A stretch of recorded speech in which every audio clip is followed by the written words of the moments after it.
હમ આપકે હે કોણ એ ફિલ્મ બધાએ જોઈ છે, તમે જોઈ હશે ઘણી વાર. તુમ આપકે હો કોણ. પહેલો સવાલ એટલા માટે આ છે કે જવાહર ચાવડાને મળીએ ત્યારે લોકોને એ પણ જાણવું હશે. પ્રશ્ન અઘરો, જવાબ આપો અઘરો એટલે જ.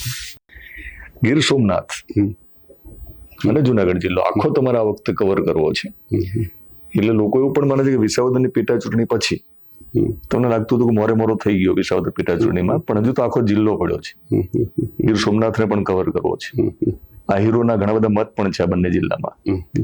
એવા પણ સવાલો થઈ રહ્યા છે કે ક્યાંક તમારી રાજકીય જે ઈચ્છાઓ છે, જે રાજકીય લાભ તમારે લેવો છે આગામી ચૂંટણીઓમાં, ખાસ તો જિલ્લા પંચાયતની એટલે કે સ્થાનિક સ્વરાજ્યની જે ચૂંટણીઓ આવશે 2027માં જે એક ફાઇનલ રમાવાની છે પોલિટિકલ પીચ ઉપર, તો તમે જે જવાબ આપતા હતા તમે જવાબ આપ્યો છે, પણ એક આવા સવાલો પણ થઈ રહ્યા છે કે માણાવદર છોડીને શા માટે 2027માં કોના ઘોડે બેસીને મૂર્તિયા બનવું છે? બેજી કેટલા વર્ષની વાર છે એના માટે? બહુ વાર લાગતી નથી, કારણ કે જે રીતે મુવમેન્ટ ચાલી રહી છે. મેં તમને કહું, એક દિવસનો સીએમ બનવાનો અધિકાર મળે તો શું કરવું? એટલે તો સમજવા માટે, એવું નથી કે એક દિવસમાં બધું થઈ જાય. હું માનું છું પિક્ચરમાં સારું લાગે. ઓકે, આમાં શક્ય નથી. આમાં બનો તો 5 વર્ષ માટે બનો, બાકી ન બનો ને જેવું. વન ડે સીએમ એ તો ફિલ્મની નાયકની સ્ટોરી છે. પિક્ચર અભી બાકી હે? બાકી ક્યારે થશે પેકઅપ? એટલે જે શૂટ ચાલી રહ્યું અત્યારનું પોલિટિકલ પિક્ચર તમારું, એ આપણા હાથમાં નથી. એમ તો જ્યારે આખી અભિયાન મારું પૂરું થાય મારા હાથમાં નથી. You can start it, and આપણી પાસે હોતો. અભિયાનની અસર 2027ના પરિણામ ઉપર હશે ચૂંટણીમાં? એવું અત્યારે અઘરું છે. કેમ આગળ વાત ચાલતી જાય એની પર આધાર છે. કેજરીવાલ સાથે વાત થાય છે? કોઈ દી મેળવો નથી હજી કોઈ દિવસ, કોઈ દિવસ નહીં. મેં જોયા હતા મને જ્યાં વિજયભાઈને ત્યાં હું બેઠો હતો, ત્યાં આવીને બાજુમાં બેસી ગયા હતા, એટલે મેં આગળ બેઠા હતા. ભરત બોગરા ને બધા, હા, પછી ભરત બોગરા હતા, પછી રાજકોટ ઈશુદાનભાઈ હતા, એટલે પછી એ આવ્યા એટલે હું પાછળ બેસી ગયો હતો. પછી ઈશુદાનભાઈ પછી ધ્યાન પડ્યું કે જવાહરભાઈ પોતે પાછળ ગયા. મેં કીધું તમે બેસી જાઓ, તમારા આગેવાન છે, તમે શોધો. પણ તમે પાછળ હતા એટલે જીતે એ લોકો અહીંયા. તમે ફરી ભાઈ પછી પણ તમે જ કીધું કે તમે પાછળ બેઠા હતા. તમે મને વિસર્જન ક્યાંય જોયું? એવું નહીં, તમે કીધું કે તમે કેજરીવાલની પાછળ હતા. ઈ તો ને વિજયભાઈને ત્યાં પણ પાછળ હોય તો જ જીતાય ને. ના, પાછળ હતા. આપણે ઈશુદાનભાઈને રિસ્પેક્ટ હતો.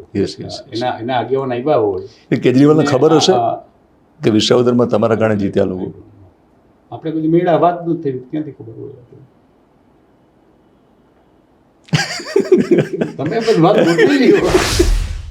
જુનાગઢની એ જ ભૂમિ છે, આ એ જ જગ્યા છે કે જ્યાં વર્ષો પહેલા હું 2003માં ઈટીવી ગુજરાતીનો પત્રકાર બનીને આવું છું. પેથલજી ચાવડા, જે દુનિયામાં છે નહીં પણ એમની યાદ છે, પેથલજી બાપા તરીકે બધા જ ઓળખે. પ્રેસ કોન્ફરન્સમાં હું પહેલી વાર આવું છું, એમને મળું છું, સવાલ જવાબ થાય છે. પત્રકાર તરીકે મારો એમની સાથેનો પહેલો દિવસ, અને આજે એ દિવસ આવ્યો છે ત્યારે એમના પુત્ર જવાહર ચાવડા સાથે હું ઇન્ટરવ્યુ કરવા બેઠો છું. ભૂતકાળ યાદ રાખવાની મને ટેવ છે, એટલે મારે પેથલજી બાપાને યાદ કરવા હતા. જવાહર ચાવડાની સાથે આપણે વિશેષ પોડકાસ્ટ કરવો છે, પરિચય આપવાની જરૂર છે નહીં, તમારો પરિચય મેળવવો છે. એક ફિલ્મી ભાષામાં જો વાત કરીએ તો એક ફિલ્મી ડ્રામા છે હમ આપકે હે કોણ. એ ફિલ્મ બધાએ જોઈ છે, તમે જોઈ હશે ઘણી વાર. તુમ આપકે હો કોણ. આપ આવે છે ત્યાં એટલા માટે સવાલ કરું છું. તમે જે સરસ કામ કરો છો ને, હું આખો ઇન્ટરવ્યુ ટ્વિસ્ટ કરવા નથી આવ્યો જવાહરભાઈ, પણ તમે ફરી જે ચર્ચામાં છો એ માત્ર આમ આદમી પાર્ટીનું વિસાવદર પેટા ચૂંટણીમાં જીતવું, ગોપાલ ઇટાલિયાનો તમને શ્રેય આપવો કે આહિરોનો આશરો મળ્યો, જવાહર ચાવડાની મદદ હતી, એ બધી વાતો ઘણા બધાએ કરી છે, એમાં બહુ ડિટેલમાં જવું નથી. પણ એક નેતા તરીકે તમે રોજગાર સહાયતા અભિયાન જે ચલાવો છો એમાં મને વધારે રસ છે. એમાં ઘણી બધી વાતો કરવી છે. પહેલો સવાલ એટલા માટે આ છે કે જવાહર ચાવડાને મળીએ ત્યારે લોકોને એ પણ જાણવું હશે. પ્રશ્ન અઘરો, જવાબ આપો અઘરો એટલે જ કે સમય સાથે પરિવર્તન ઘણું થતું હોય છે. રાજકારણમાં કે સમાજ સેવા ક્ષેત્રમાં પ્રવેશ તો ઘણા વર્ષો પહેલાં 35 વર્ષ પહેલાં એટલે 1990થી ચાલુ થયો. તે વખતે આવવાનું કારણ હજી મને ખબર નથી. એક તો સૂચના પપ્પાને ફોર્મ ભરી દેવાનું ચૂંટણીમાં આવી ગયા. પણ જેમ ગામડામાં ફરતો ગયો, દરેકના સુખ દુઃખ જાણતો ગયો, એટલે એના સુધારા આપણામાં હોતા જાય. પણ 2007ની ચૂંટણી આમ તો મેં રાજકારણ છોડ્યું હતું ને મેં પાછો લડવા આવ્યો હતો. અને તે ચૂંટણીમાંથી જીતી અને મારી વિજય યાત્રા હતી. વિજય સરઘસ કહેવાય, વિજય યાત્રા કહેવાય. ને તે માણાદર ગામમાં પ્રવેશીને ઊભી રહી ગઈ, તે ચાલતી નહોતી. એટલે મેં ઘણી મહેનત કરી આગળ જવામાં, પણ રોકાઈ ગઈ હતી. એટલે છેલ્લે થાકીને મેં મારી વાઈફને કીધું, તું એ પણ મારા ભેગી રથમાં હતી, તું જઈને તું રિક્વેસ્ટ કર કે સ્પીડ વધારે, કારણ કે એના પછીના બીજા 2 ગામમાં જવાનું હતું. જઈને આવીને પાછું પણ કીધું મને કે અઘરું એટલે છે કે આગળ ભાઈઓ ને બહેનો ને દીકરીઓ માતાઓ સાથી આપે છે. કોઈ કંકોના હતા, કોઈ ચોખાના હતા, કોઈ ઘઉંના હતા. ને એ કર્યા વગર આગળ રથ હાલે એમ નથી ને એને હું કહી શકું એ સ્થિતિમાં નથી. એટલે મને નવાઈ પણ લાગી. વિજય સરઘસ પૂરું થઈ ગયું. પણ એની ઉપરથી એક મંથન ચાલુ થયું હતું કે આ હતા કોણ, એવો કયો વર્ગ, એવા કયા માણસો જેને મારી ઉપર આવી આશા અપેક્ષા એવી શું હશે જેના કારણે આ કરતા હતા એમ. ને એ વખતે ધ્યાનમાં જે આવ્યા એ બહુ નાના માણસો હતા. ને મને મત આપવાનું કારણ એ મારી ઉપરની કોઈ અપેક્ષાઓ હતી કે આ માણસ આપણું કંઈક કરશે. એટલે એમને કે સમય સાથે તમારો સુધારો આવે. એટલે તે વખતે સ્ટડી મેં જે કર્યું હતું તે પ્રમાણે સમાજના જે મેં પોતે ભાગ પાડ્યા હતા, જરૂરિયાતમંદોમાં નાનો માણસ, ગરીબ માણસ હોય, એક ખેડૂત વર્ગ હોય, એક રોજમદાર, એટલે ટૂંકમાં રોજનું કમાય રોજનું વાપરે. એક એવો હતો મહિનાનો કમાઈને મહિનાનો વાપરે. એક એવો હતો વર્ષનું કમાઈને વર્ષનું વાપરે. એટલે વર્ષવાળો હતો એ ખેડૂત હતો, મહિનાવાળો હતો તે નોકરિયાત હતો, અને રોજનો હતો તે મજૂર હતો. આ ત્રણેય જરૂરિયાતો શું છે? ત્રણેય જરૂરિયાતમાં મને એને શું કરી શકું જેના કારણે હું એને પાછું, ટૂંકમાં મારી ઉપર આશા અપેક્ષાઓ શું રાખેલી છે એમાં સૌથી વર્ક ઇફેક્ટિવનેસ એને કહેવાય. ને મારા માટે નવું આમ કે તમે કોઈના કામ કરવા જાઓ ને એનો આજીવન પ્રોબ્લેમ સોલ્વ કરવા જાઓ. એટલે આંદોલન કરવું, આંદોલન એટલે કે હું જીતો તો કોંગ્રેસમાંથી, સરકાર બીજેપીની હતી, ને એની સામે આંદોલન કરવાનું આવે, એના માટે પ્રશ્નો રજૂ કરવાના આવે. અને એ વખતના માણસોએ મને મત આપવાનું કારણ એ જ હતું કે સરકારમાં એને એ જાતનો સંતોષ મળ્યો નહોતો, એ અપેક્ષા મારી પાસે હતી. એટલે ખેડૂતનો વર્ગ જે અમને પ્રશ્ન હતો ત્યાં ડાર્ક ઝોન હતો. અને ઇફેક્ટિવનેસ એટલે ઓછામાં ઓછા વિસ્તારમાં તમે કહી શકો 5,000 કુટુંબોને અસર કરતી હતી. ગરીબો વંચિતો માટેની જે વાત હતી એ કદાચ 15-20,000 માણસોને કુટુંબો અસર કરતી હતી. ને રોજગારી જે દરેક ઘરે લાગુ પડતી હતી. એટલે એ પ્રશ્ન સૌથી મોટો ગણાતો રોજગારીનો તે વખતે. ત્યારે પણ તમારા ધ્યાનમાં આવી ગયો. પણ પછી તમે મોટામાં સવાર થવા જાઓ ને પડો એના બદલે સૌથી નાની જગ્યામાં સવાર થવું સહેલું વ્યાજબી હતું. એટલે એ વખતે BPL ને બદલે પેલા ડાર્ક ઝોન પસંદ કર્યો. ઇફેક્ટિવનેસ જે હતો બહુ વ્યાપ મોટો હતો, પણ ફાયદો આપવામાં અથવા આંદોલન કરવામાં મને શરૂ લાગ્યું હતું એ શીખવા માટે એમ. એટલે આંદોલન કરતા શીખવું હોય તો પણ એનું શિક્ષણ લેવું પડે. એટલે એ વખતમાં મારા હાથમાં જે બુક્સો આવી, આપણા આઝાદી વખતની, સરદાર વલ્લભભાઈ પટેલની હોય, મહાત્મા ગાંધીની હોય, ને ઇન્ટરનેશનલી પણ જેટલા આંદોલનો થયા હતા એનું સ્ટડી ચાલુ કર્યું. જ્ઞાન વગર લડાઈ ન થઈ શકે તમારી. ઇઝ ઓલવેઝ નોલેજની જ ફાઇટ થઈ શકે છે. કારણ કે સરકાર સામે જ્યારે બાંધો ત્યાં તાકાતનો ઉપયોગ કરો તો બહાર નિશ્ચિત જ હોય છે. You can not fight against army or a police force એમ. એટલે લડાઈ કરવાની પણ તોફાન કર્યા વગરની, મારામારી કર્યા વગરની, સળગા વગરની, કાચ ફેડા વગરની, અને આપણો પ્રશ્ન હલ કરવો. જે વિસાવદરની પેટા ચૂંટણીમાં કરી એ પ્રકારે એવી પ્રકાર તો ન કહી શકીએ, એ પોલિટિકલ અલગ છે. પણ એટલે જે થીમ નક્કી થઈ તે વખતમાં શિક્ષણ લેવા માટે, એ વખતમાં મને અહીંયા જૂના નારસી બાપા અને સૂર્યકાંતભાઈ ને બધા હતા, એની પાસે જનસંઘના જે માણસો, એની પાસે પણ હું ગયો હતો એમ. ને મારા જૂના પપ્પાના વ્યવહારને કારણે શીખવા ગયો હતો કે હું કરવું જોઈએ, તમને માણસને સમજાવવા કેમ એમ, કે યુ કમ વિથ મી એમ. કારણ માણસનો વિચારધારા એવું હતું કે મને ફાયદો હોય તો જ ભેગો આવું એમ. હું એને કહેવા જાઉં કે આપને ડાકઝોર માટે આપણે દેખાવ કરવાનો છે, આપ તે દિવસે આ ગામમાં આવો હાજર રહેવા માટે, તો તરત મને પૂછે કે આપણે કનેક્શન મળી જશે એમ. એટલે કનેક્શન મળે તો જ ધક્કો ખાવું એમ. એટલે મને સમજાવવું પડતું કે તમે કનેક્શન મળશે ન મળે મારા હાથમાં નથી, પણ આપણી તાકાત પ્રદર્શન કરવા માટે એકવાર ભેગું થવું જરૂરી હોય છે. ને લડાઈ મને છે 2.5-3 વર્ષ સુધી તે સરકાર સામે ચાલી, અને એક વાત જે ટચ કરી ગઈ હતી તમામને, લડાઈ લોજિકલ લડવાની મને હતી, લીગલ લડાઈતી નહોતી. કારણ કે લીગલી ફોર્મેટમાં હું જાઉં તો હારી જતો તો એ મને ખબર હતી. એટલે લોજિકલ લડાઈને માં આખી વાત ચાલુ કરી હતી, ને એ વાત વેરી ઇફેક્ટિવ રહી હતી મને, કે એક માણસ ધરતીપુત્ર હોય એનો અધિકાર ધરતી માં ઉપર સૌથી મોટો કહેવાય એમ. પણ એક ખેડૂત પોતે કનેક્શન લેવા જાય અને માગણી કરે તો કનેક્શન ના મંજૂર થાય. ના મંજૂર થાય કારણ એ હતું કે પાણી બગડી ગયું છે. પછી એ માણસ જમીન પોતે વેચી નાખે, અને એ અન્ય ખેડૂત સિવાયનો માણસ જમીન લે, રહેણાંક પર્પસ માટે હોય, કોમર્શિયલ હોય કે ઇન્ડસ્ટ્રીયલ પર્પસ માટે હોય, એને પછી પાણી કાઢવાની જમીનમાંથી છૂટ એમ. એટલે મારો મુદ્દો એ હતો કે હું ધરતીપુત્ર છું, ને જો અધિકાર મારો ન હોય તો આ પાણી પર અધિકાર કોઈ હોઈ ન શકે એમ. ને દેટ ટચ એવરીબડી એમ. ને જેને કારણે સરકારે તે દૂર કર્યો એમ. ને એ પૂરું દૂર થયું એટલે પછી જેને કહેવાય એનાથી મોટો જે આંદોલન કહેવાય એ બીપીએલ વાળો, જેને અત્યારે તમે સેવા સેતુ કહો છો. સેવા સેતુ મારી થીમ જ એ હતી એમ. એટલે તમારી જે થીમ હતી બીપીએલ વાળી, એમાંથી જ વિજયભાઈ પ્રેરણા લઈને સેવા સેતુ યોજના એમાં મારી વાત તે વખતે એ હતી કે સરકારી સહાયનું કોઈ ફોર્મ લેવા જવું, કોઈ જગ્યાએ લેવું અઘરું હતું, ને સરકારે બીપીએલ બાબતની સિસ્ટમ ભાઈ બનાવી જ નહોતી. એડિશનની કોઈ જગ્યા હતી જ નહીં, સબટ્રેક્શન જ બધી હતી, માઇનસની જ હતી એમ. એટલે કોઈ એડિશન કરવું હોય તો સિસ્ટમ સરકાર પાસે હતી જ નહીં એમ.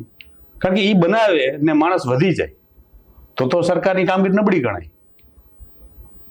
ધારો કે 1000 કુટુંબ છે, 10 વર્ષ પછી કુટુંબનું પાર્ટીશન થાય ને એક કુટુંબમાં 4 કુટુંબ થાય ને 4 બીપીએલ થઈ જાય એકમાંથી, તો 20 વર્ષ બેકારી વધી કહેવાય એમ, ગરીબી વધી કહેવાય. એટલે કારણ સરકારની વિચાર એવો જ હતો કે એ નામ ઓછા થવા જોઈએ, વધવા ન જોઈએ. ને મારી વાત એ હતી તમે પ્રોસેસ કરવો જોઈએ, તમે ના પાડવી પણ સર્વે વખતમાં હું બારગામ હતો, સર્વેનો તો યોગ્ય હતો, હવે રીસર્વે કરો એમ. અને એ પ્રોસેસમાં એ લડાઈ મેં લીગલી કરી હતી. એટલે છેલ્લે હું હાઈકોર્ટમાં ગયો, હાઈકોર્ટમાં એને પિટિશનો કર્યા હતા, પીએલ કરી હતી, છેલ્લે જજમેન્ટ મારા તરફી આવી ગયું, કે જેને કારણે 75,000 ઉપર કુટુંબોને, ને તે લડાઈ હું આખા જિલ્લામાં, જેમ આ રોજગાર સહાયતા અભિયાન જે છે એમ એ વખતે એ બંને જિલ્લાઓ સાથે લઈને ચાલતું. વિચાર એવો હતો કે હું માણદર માટે જો કંઈક વસ્તુ કરું તો એ તો મારો સ્વાર્થ કહેવાય, કે જે મને મત આપે એના માટે કરવું એ તો નોર્મલ છે. તમે તમારા બાળકો માટે કરો, તમારા કુટુંબ માટે કરો, એ કોઈ સ્પેશિયલ ન કહેવાય એમ. You go out of your way and do it એમ. હું જેને ઉનામાં કોઈનું કામ કરો, કોઈ અમરેલીમાં કે ભાવનગરમાં કામ કરી આવું તો એ સેવા બને છે. આ તો રિટર્ન રેશિયો મારો થયો, માણદરમાં કરું એ તો રિટર્ન રેશિયો છે, હું એ કરું મને સામે મત. પણ જવાહરભાઈ એને લઈને સવાલ પણ છે કે એક સમયે માણાવદર જે તમારી હોમ પીચ માર્કેટિંગ યાર્ડના નાની ઉંમરે ચેરમેન બનો છો વર્ષો સુધી, જનતા દળના આયોગ સમયના બહુ મજબૂત પ્રમુખ રહો છો તમે. તમારી પોલિટિકલ જર્ની શરૂ થાય છે ગીર સોમનાથ અને જુનાગઢ જિલ્લો આખો તમારે આ વખતે કવર કરવો છે. એટલે લોકો એવું પણ માને છે કે વિસાવદરની પેટા ચૂંટણી પછી તમને લાગતું હતું કે મોરે થઈ ગયો વિસાવદર પેટા ચૂંટણીમાં, પણ હજુ તો આખો જિલ્લો પડ્યો છે. ગીર સોમનાથને પણ કવર કરવો છે. આહિરોના ઘણા બધા મત પણ છે આ બંને જિલ્લામાં. એવા પણ સવાલો થઈ રહ્યા છે કે ક્યાંક તમારી રાજકીય જે ઈચ્છાઓ છે, જે રાજકીય લાભ તમારે લેવો છે આગામી ચૂંટણીઓમાં, ખાસ તો જિલ્લા પંચાયતની એટલે કે સ્થાનિક સ્વરાજ્યની જે ચૂંટણીઓ આવશે 2027માં જે એક ફાઇનલ રમાવાની છે પોલિટિકલ પીચ ઉપર, તો તમે જે જવાબ આપતા હતા તમે જવાબ આપ્યો છે, પણ એક આવા સવાલો પણ થઈ રહ્યા છે કે માણાવદર છોડીને શા માટે? એ જ વાત તમને જ્યારે ડીપીએલનું મેં કર્યું ત્યારે તમામની વાત એવી હતી કે આ લોકસભા લડવી છે. આ 2012 આજુબાજુની વાત ને એટલે માણસનો વિચારધારા થઈ ગઈ છે કે કોઈ માણસ કોઈ કામ કરવા જાય તો રિટર્નના રેશિયો સાથે જ કામ કરે છે. એના મગજમાં, કારણ કે એ માણસ પોતે સ્વાર્થી થઈ ગયો છે, એટલે વિચાર એ જ આવે છે કે આને સ્વાર્થ હોય તો જ કરે. સ્વાર્થ વગર કામ કરવું એ માણસો ઓછા થઈ ગયા છે. એટલે જ્યારે હું એ કામ કરવા ગયો ત્યારે તેના વિચાર એ જ હતો કે લોકસભા લડવી છે એટલે કરે, બીપીએલનું કરે, આ છે. એ વખતે બધી વાતો કરી હતી બધાએ. હું બધાને કહેતો, મેં કીધું મને મારું કામ કરવા ગયો. ઇલેક્શન છે એ કોઈ અલગ વસ્તુ છે, સેવા છે અલગ, બે અલગ અલગ વહીવટ છે. ને હું માનું છું સેવાના અંતે તમને સત્તા મળી શકે છે. સત્તામાં આવવું હોય તો સેવા કમ્પલસરી પાયો એનો છે. સત્તા માટે સેવામાં આવવા વાળા પણ ઘણા લોકો છે. ના, હવે તો સત્તા માટે જ આવે છે, સેવા માટે આવતા જ નથી. ઓકે, એ જમાનો હોઈ ગયો છે. It is change. પહેલા માણસો સેવા માટે આવતા હતા અને સત્તા એનું બાય પ્રોડક્ટ હતું. અત્યારે તો સત્તા જ એનું પ્રોડક્ટ છે, બાય પ્રોડક્ટ જેવું કઈ છે જ નહીં. બાય પ્રોડક્ટ ફાઇનાન્સ હોઈ શકે, પણ સત્તા જ એનું પ્રોડક્ટ છે. એટલે એ વખતે મને આ જ કહેતા હતા. જેમ આ વખતે જે રોજગાર સહાયતા અભિયાન ચાલુ કર્યું તો વિસાવદર ઇલેક્શન પહેલાનું ચાલુ થઈ ગયું હતું. બધાને ધ્યાનમાં પછી આવ્યું, કારણ કે એ વિસાવદરને કારણે ધ્યાનમાં આવ્યું. મારી પ્રવૃત્તિ મેં કોઈ દિવસ બંધ કરી જ નથી. મારી પ્રવૃત્તિઓ સમાજલક્ષી ચાલુ જ હોય છે, પણ તમારા ધ્યાનમાં હવે બધાને આવ્યું છે. બિલકુલ બિલકુલ. મારે છે ને અલ્ટિમેટલી હું જવાહર ચાવડાને એક નેતા તરીકે નથી મળવાનો, વધારે એક વિચારશીલ વ્યક્તિ તરીકે મળવું છે. અને બેરોજગારી બહુ મોટો ઇસ્યુ છે. સોરી, રોજગારીનો લઈને લોકો બેરોજગાર છે, બેરોજગારીનું લેબલ લઈને ફરે છે. એટલે એક સમય તમે જ્યારે વિજય સરઘસમાં નીકળ્યા ત્યારે કેટલાક લોકો સાથિયા પૂરતા હતા. તો જે સમાજમાં હાસ્યામાં ધકાયેલા જે લોકો છે એમના જીવનમાં રંગ પૂરવા માટે તમને એ વખતે પહેલો વિચાર આવ્યો. ડાર્ક ઝોન એટલે કે જે ડાર્કનેસ છે ખેડૂતોના જીવનમાં, એનો જે અંધકાર છે દૂર કરીને પ્રકાશ ફેલાવવાનો તમને વિચાર આવ્યો. બધી જ વાતો કરવી છે, પણ ઇકો સેન્સિટિવ ઝોનનો જે આખો મામલો વિસાવદર પેટા ચૂંટણીમાં આ વખતે હતો. મેં કીધું અમારા ધ્યાનમાં એટલા માટે જવાહરભાઈ ફરી આવ્યા પાછા કે તમે અભિયાન તો ચલાવતા હતા, પણ વિસાવદરની પેટા ચૂંટણી આવી, ગોપાલ ઇટાલિયા લડે છે અહીંયા, ઇકો સેન્સિટિવ ઝોનનો આખો મુદ્દો હતો અહીંયા. અને પ્રવૃત્તિને લઈને પણ સવાલો થયા કે ભાઈ જવાહરભાઈ ચાવડાએ પાછળથી પડદા પાછળ એવી પ્રવૃત્તિ કરી કે ભાજપને હાર મળી, કિરીટ પટેલ હારી જાય છે, ગોપાલ ઇટાલિયા જીતી જાય છે, આમ આદમી પાર્ટી જીતી જાય છે. તો અહીંયા ક્યાંક પાછું એ જે કનેક્શન છે એમાં પણ ખેડૂત કેન્દ્રમાં હતો, તમારા સમાજના હાસ્યમાં ધકાયેલો વર્ગ તમારા કેન્દ્રમાં હતો. ઇકો સોસાયટી ઝોનમાં હજી મેં કોઈ કોમેન્ટ કરી નથી ને કોઈ મુવમેન્ટમાં ગયો પણ નથી. કારણ હું માનું છું જ્યારે કોક કરતો હોય ત્યારે આપણે કરવાની જરૂર નથી. જે ન બીજા કરી કરો. ઓકે, ઓલરેડી કોક કરે છે એના માટે તો એમાં તમે ગમે તો સપોર્ટ આપો, ન ગમે તો દૂર રહ્યો, પણ તમને કરવાની જરૂર નથી. ઓલરેડી કોક કરે છે. જ્યારે કોઈ ન કરતું હોય એ કરો. એટલે જયારે મેં ડાકઝોન કર્યું ત્યારે કોઈ ડાકઝોન કરતું નહોતું, જયારે બીપીએલનું કર્યું ત્યારે કોઈ બીપીએલ કરતું નહોતું, રોજગારનું કર્યું ત્યારે કોઈ નથી કરતું. એટલે હું ફિલ્ડમાં એકલો હોઉં છું. જયારે ફિલ્ડમાં એકલો હોઉં ત્યારે હું એ સિસ્ટમ ગોઠવી શકું છું કે હવે મને શું કરવું, હવે મને શું કરવું. કારણ અભિયાનો છે કે એ મિશન તરીકે કામ કરવાના હોય છે. ને એ કોઈ આ 2 મહિનાનું કામ કે 2 વર્ષનું કામ નથી. તમે સ્ટાર્ટ કરી શકો છો, અંત તમારા હાથમાં છે જ નહીં. એમ ક્યારે આવે ખબર ન હોય, કદાચ 2 મહિનામાં 2 વર્ષે, કદાચ 20 વર્ષે, 20 વર્ષે, એ આપણા હાથમાં નથી. જેને કારણે આવા મુવમેન્ટો કરતા માણસો બંધ થઈ ગયા છે. એનો અંત જ આપણી પાસે નથી. એટલે ઇકો સેન્સિટિવ ઝોનમાં હું ગયો જ નથી. હું ગયો સેન્સિટિવ સવાલ બહુ કરે. અલ્ટિમેટલી રોજગાર ઉપર આવું છે તમારું જે અભિયાન છે. એક સવાલ કરેલું ખાલી કે પોલિટિકલી ઘણા બધા લોકો બેરોજગાર થઈ જાય, એના માટે તમે ગોપાલ ઇટાલિયાને સપોર્ટ કર્યો? ના, ગોપાલ ઇટાલિયાને સપોર્ટ કર્યો એવું તમે કહો છો, મેં તો ક્યાંય કીધું નથી. હું પ્રયત્ન કરું છું કે તમને પૂછવું, પણ હું માનું છું પોલિટિકલી કોઈ વાત કરશું તો અત્યારની મારી વાત મરી જાય છે. બિલકુલ બિલકુલ. રોજગારમાં તે વાત પોલિટિકલી કોઈ લઈ જશે. આ કોઈ રાજકીય પાર્ટી, રાજકીય અપેક્ષા કે ગણતરી કોઈ કામ નથી થતું. એ કરવાની ગણતરી પણ નથી. ને હું માનું છું તો એ વાત હાલે પણ નહીં. એમ ન મારી બીપીએલની ચાલી હોત, ન મારી ડાકઝોન ચાલી હોત, સામે અપેક્ષા વગર જ કરેલી છે. એ ન કરો તો ચાલે એમ છે ને. તમારે ડાકઝોન ન કર્યું, હું તો ઓલરેડી એમએલ હતો ને ન કરો તો ચાલતો હતો. બીપીએલ કર્યું ત્યારે હું એમએલએ હતો, ન કર્યું તો ચાલતું હતું. પણ આપણે કરવું જોઈએ, એ જ વિચારનો પ્રોસેસ છે. તો મને લાગે છે કે આપણે થોડીક એ વાતો કરીએ કે જેમાં રોજગારીના પ્રશ્નો છે. યુવાનોને તમે મળ્યા હશો આખા અભિયાન દરમિયાન, યુવાનોના મનની વાતો જાણવી છે, એ પણ કરીએ આપણે. આ જે વિચાર છે ને, તમે કીધું કે વિચાર તો ક્યાંક રોપાઈ ગયો તો વર્ષો પહેલા, તો રોજગાર સહાયતા અભિયાનનો જે વિચાર આવ્યો તમને, એના વિશે વાત કરો. તમે સરસ ભાઈ મને પ્રશ્ન પૂછ્યો મને કે તમે અત્યારે કેમ ચાલુ કર્યું એમ, તમારે જેમ પત્રકાર જ હતો એમ. એટલે મેં જવાબ બહુ સારી રીતે પણ ગઈમાં પણ કરા. મેં કહું મારો લગ્નનો વિચાર મને 16 વર્ષની ઉંમરે આવ્યો હતો. 18 વર્ષે ઈચ્છા મારી બહુ મોટી થઈ ગઈ હતી. સરકાર અધિકાર 21 વર્ષે મને આપ્યો હતો. મને છોકરી 24 વર્ષે હાથમાં આવી. એટલે આપણે વિચાર ક્યારે આવ્યો છે, અમલવારી મારે 25 વર્ષે થયો, 9 વર્ષ પછી થયો. એટલે ઇટ ઇઝ દરેક વસ્તુ સમય હોય છે ને એ વખતે જ ગોઠવાતું હોય છે. એટલે આપણી ઈચ્છા ક્યારે થઈ છે પણ એ સમય, યોગ્ય સમય તે વખતે આવતો હોય છે. એટલે તમારી જે મૂંઝવણ છે ને, તમને લાગ્યું કે દિનેશભાઈ પત્રકારો આ સવાલો જ કેમ કરે છે, અલ્ટિમેટલી રોજગારીની વાતો રહી જાય છે, બીપીએલ માં સરસ કામ થયું એ રહી જાય છે, સમાંતર સરકાર ચાલે છે જવાહર ચાવડાની, ભલે તમે ન માનતા હોય પણ એ જરૂરી છે. લોકશાહીમાં એક સમાંતર સરકાર ચાલવી જોઈએ. અમારી મૂંઝવણ એ છે કે તમે ધારો કે ગીર સોમનાથમાં જવાની વાત કરો, આખા જિલ્લામાં જવાની વાત કરો, લોકોને લાગે છે ને તમારે લોકસભા લડવી છે.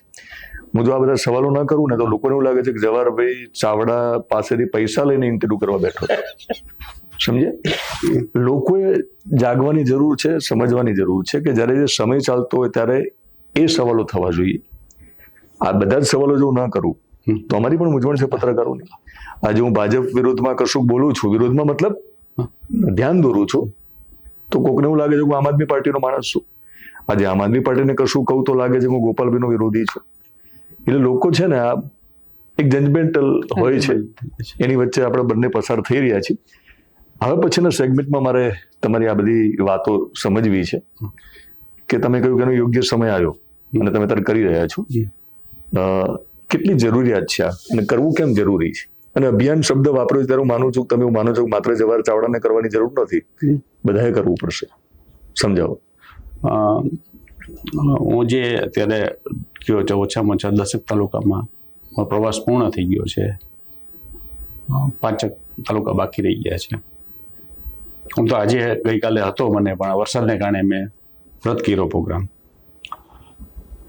પણ જે દુઃખ આપણે જોઈ છે, અથવા તે યુવાનો, એનો અંદર ઉત્સાહ બહુ મોટો છે, એની ઈચ્છાઓ છે, એને આગળ નીકળવું છે, પણ તક તે નથી મળતી.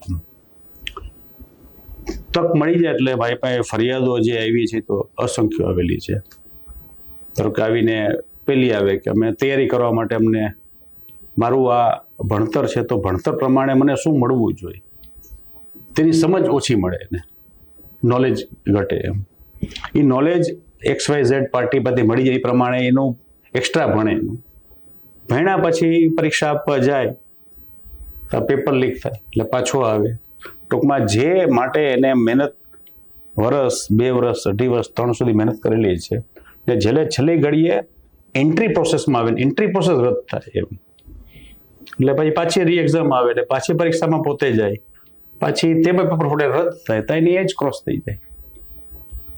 ટૂંકમાં એને જોયેલું સપનું ને એ પૂરું કરતા જે 4-5 વર્ષની મહેનત એની છે, અંતે કોઈ કૌભાંડને કારણે, કોઈ મને ફૂટબોલને કારણે અથવા કોઈ અવ્યવસ્થાને કારણે રદ થઈ જાય છે. તે પરીક્ષા આપી દે, આ પરીક્ષા આપ્યા પછી કંઈક લાગવગ આવી જાય. કોર્પોરેટ સેક્ટરની ભરતી થતી હોય છે, એમાં એ થતું જ હોય છે. ગવર્મેન્ટની ભરતીમાં એ ઓછું હોય છે. એમાં હમણાં ફરિયાદ પછી એને ઊભી રહી કે ઓરલના માર્ક્સ વધારે આપી દીધા એમ. ઓબીસી વાળું ને ઓબીસી વાળો જે આવ્યું જીપીએસસી સામે જે આરોપ જીપી લાગ્યો. એટલે ના ઓબીસી કરતા એને ઓરલી કોઈ XYZ ને માર્ક આપ્યાનો મતલબ છે કોકને ખોટા બિલકુલ. આગળ આવી ગયા છે. ઓરલના પર્સન્ટેજ ઓછા એટલે જ કરવામાં આવ્યા હતા કે જેને કારણે સાચું લિખિતમાં આવેલી પ્રોસેસ તમે ચેક કરી શકો છો. બિલકુલ. ધારો કે ફિઝિકલ પરીક્ષાઓ જે લેવાય છે એની પાસે રેકોર્ડિંગ આવ્યું છે. ટાઈમ મેનેજમેન્ટ કેમ સિસ્ટમ ગોઠવણો છે કારણ એ છે કે કાલે ઉઠીને ફરિયાદ તો ચેક થઈ શકે કે સાચી વાત છે ખોટી વાત છે એમ લેખિતમાં થયું હોય તો ચેક થઈ શકે સાચી વાત. ઓરલમાં ચેક ક્યાં કરવા જવું ને જેને કે ઓરલના પર્સન્ટેજ ઘટાડવામાં આવ્યા અને વધારીને ફોલ્ડ કરી દીધો છે એટલે એ અસંતોષ અંદર બહુ મોટો યુવાનોમાં અંદર તો જોઈએ અંદરથી એની ઈચ્છા તો ઘણી બધી છે ને હું માનું છું એને મોકો મળે તો આપણા દેશનો વિકાસ જેમ તમે કહી શકો આગળ જેની વાત તમે કરી શકો આપણી પાસે ચાઇના અને અમેરિકા ટૂંકા પડે એમ એટલી તાકાત યુવાનોમાં છે. એને યુટિલાઇઝ કેમ કરવો એને સિસ્ટમમાં કેમ ગોઠવવા તે જરૂરી છે એમ ને હું માનું હજી ચાલુ છે મારો હજી 4-5 તાલુકા બાકી રહી ગયા છે. આજની ચર્ચા એટલા માટે થવી જોઈએ આપણે અલ્ટિમેટલી વાત કરી કે હેડલાઇન શું બને ક્લિકેબલ એટલે કે હું થંબનેલ શું રાખું તો લોકો તમારો વિડીયો જોવા આવે એ આખી જે એક માથાકૂટ છે મીડિયાની અને એના કારણે અગત્યના મુદ્દાઓ રહી જાય છે. તો તમે જે સમજ્યા છો કારણ કે તમે જે સહાયતા અભિયાન શરૂ કર્યું છે હું માનું ત્યાં સુધી તમે ખૂબ અભ્યાસુ છો એટલે તમે એક બહુ સિસ્ટમ ક્રિએટ કરી છે તમારી પાસે એક ડેટા પણ આવે ઇનપુટ તમને મળે કે યુવાનોના મનમાં શું ચાલી રહ્યું છે. તો આજે આ બધા મુદ્દાઓ જે તમારા ધ્યાનમાં આવી રહ્યા છે જે મીડિયાના ધ્યાનમાં નથી આવતા તો એક શું પ્રોસેસ છે કે યુવાન આવીને તમને કઈ રીતે એની સમસ્યા રજૂ કરે છે અને સહાયતા તમે કઈ રીતે પૂરી પાડો છો? મને ધારો કે એક પ્રશ્ન એક બેનનો એક જગ્યાએથી આવ્યો હતો આઈ થિંક વેરાવળમાં હતો કે માળિયા નોંધમાં જોવું પડશે. એની વાત એવી હતી કે ભાઈ મને જોબ મળી ગયો છે.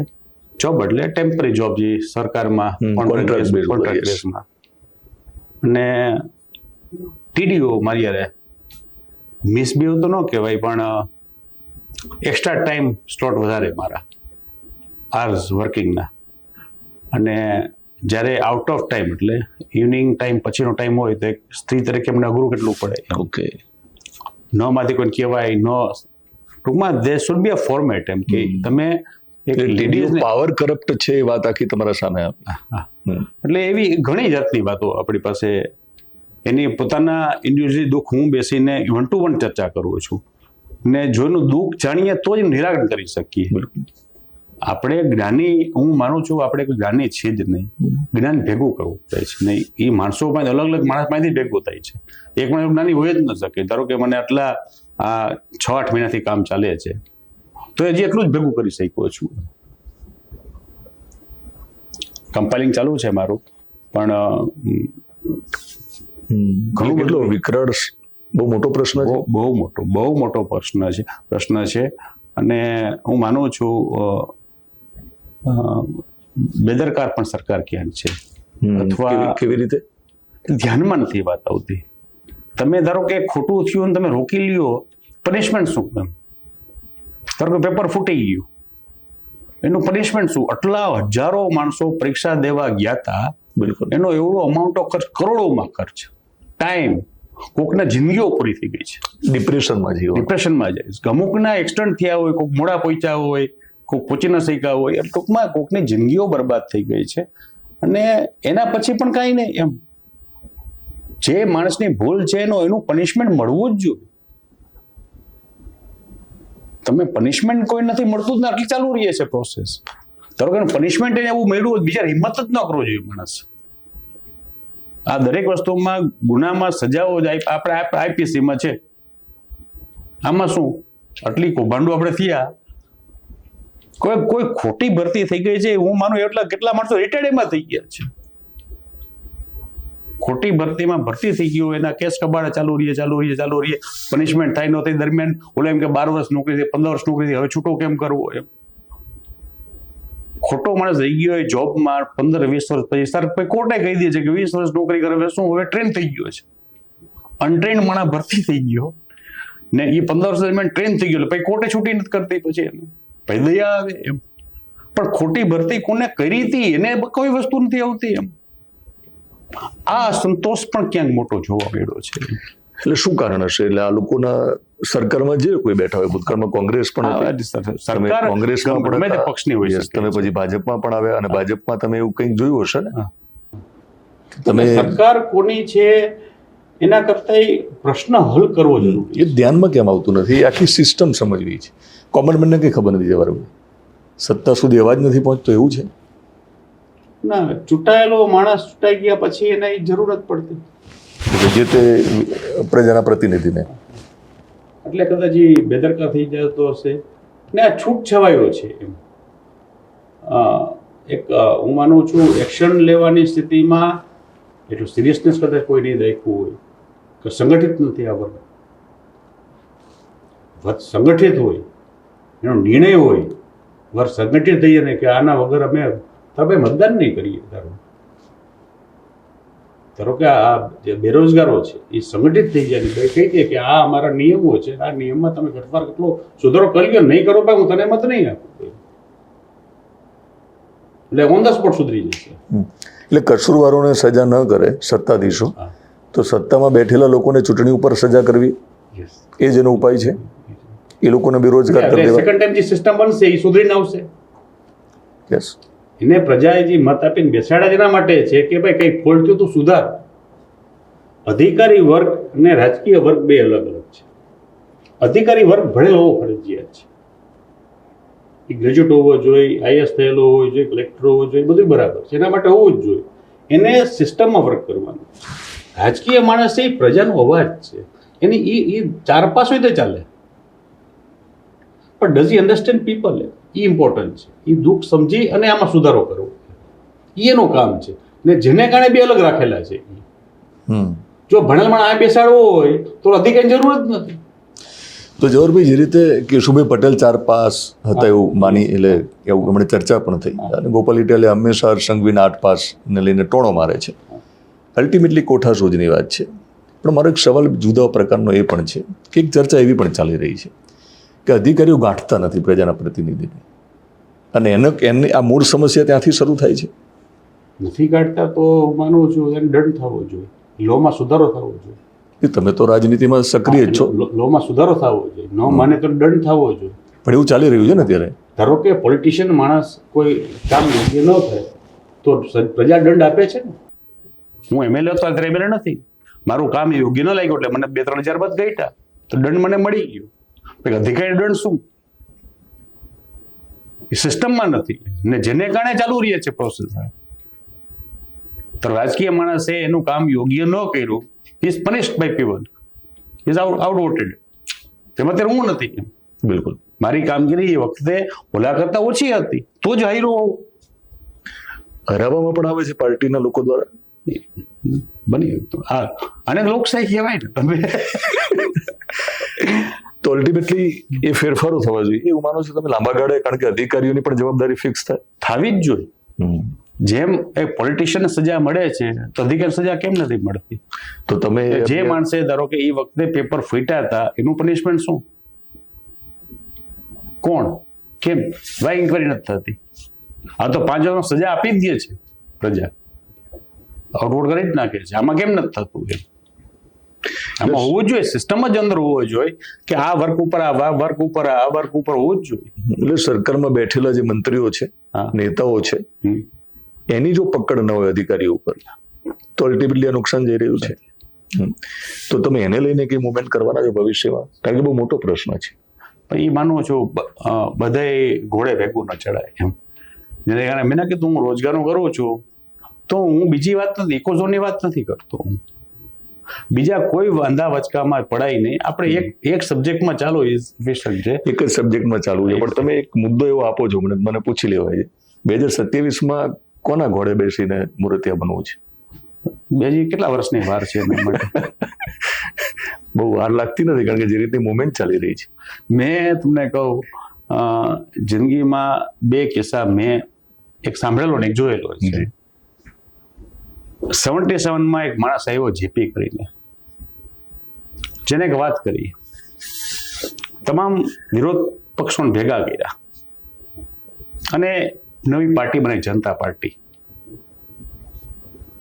અને સત્તામાં બેસી ગયા 6 મહિનાની અંદર. ભારતની સરકારે આ સાંભળેલી વાત મેં. એક તો બહુ આપણી ઉંમર નાની, 12-14 વર્ષનો હતો હું. બીજું 89માં વીપી સિંહ આવ્યા ચિઠ્ઠી લઈને કે આ સ્વિસ બેંકનો અકાઉન્ટ નંબર મને કોને આપવું. જનતા પાર્ટી જનતા દળ બનાવ્યું, બધી પાર્ટીને અંદર જોઈન્ટ થઈ અને 6 મહિના ભારતનો પીએમ બની ગયો. ભારતના પીએમ બનતા જો 6 મહિના લાગતી હોય, ટૂંકમાં આપણે ખબર જ નથી 27માં શું થવાનું છે. ટૂંકમાં એનું જેનું જ્ઞાન નથી ચર્ચા આપણે કરવી બી ને શું. ઓકે, પણ મારી લાલચ છે, તમે કારણ કે રાજકારણને વર્ષોથી નજીકથી જુઓ છો, ત્રીજી પાર્ટી ફાવે છે ગુજરાતમાં? અથવા ત્રીજી પાર્ટીને હું માનું છું, માણસને પાર્ટી કરતા માણસને મત આપવો જોઈએ એમ. તમે છેલ્લા માણસ સાથે વ્યવહાર કરવાનો છે.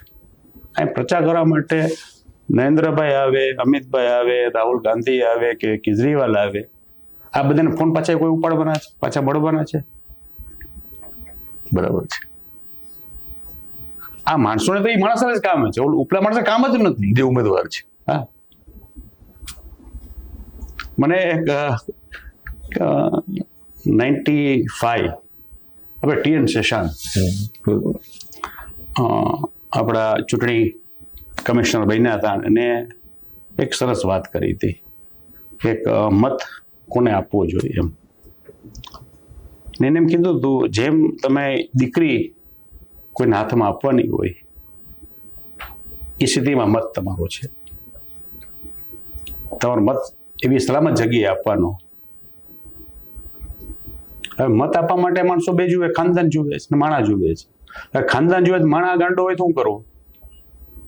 જમાએ ડાયો તો હોવો જોઈએ ને કે ભાઈ ખાનદાન સારું છે, મત આપી દો તમે એને. બરાબર. તો જમાએ ગાંડો છે ને શું કરવું એમ. પણ ખાનદાન નબળું હોય ને જમાઈ ડાયો હોય તો અલગ થઈ અને ઘર વસાવી શકે છે, દીકરીનું ધ્યાન રાખી શકે છે.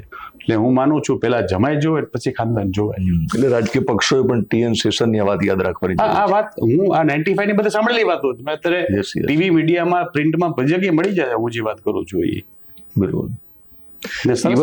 યુવાનોની સાથે રહે એની સમસ્યાઓ બહુ વિકરાળ છે. તમે જે કહ્યું એ પ્રમાણે મને લાગે એની ચર્ચાઓ ઘણી થવી જોઈએ. સામાજિક અવ્યવસ્થા પણ સર્જાઈ રહી છે બેરોજગારીના કારણે.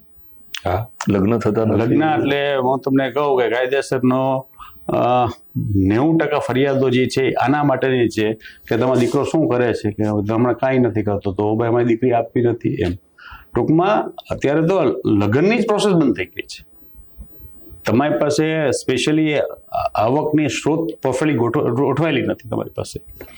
ઇનફેક્ટ ડબલ છે, એક ખેતી પ્લસ આવકનો સ્ત્રોત.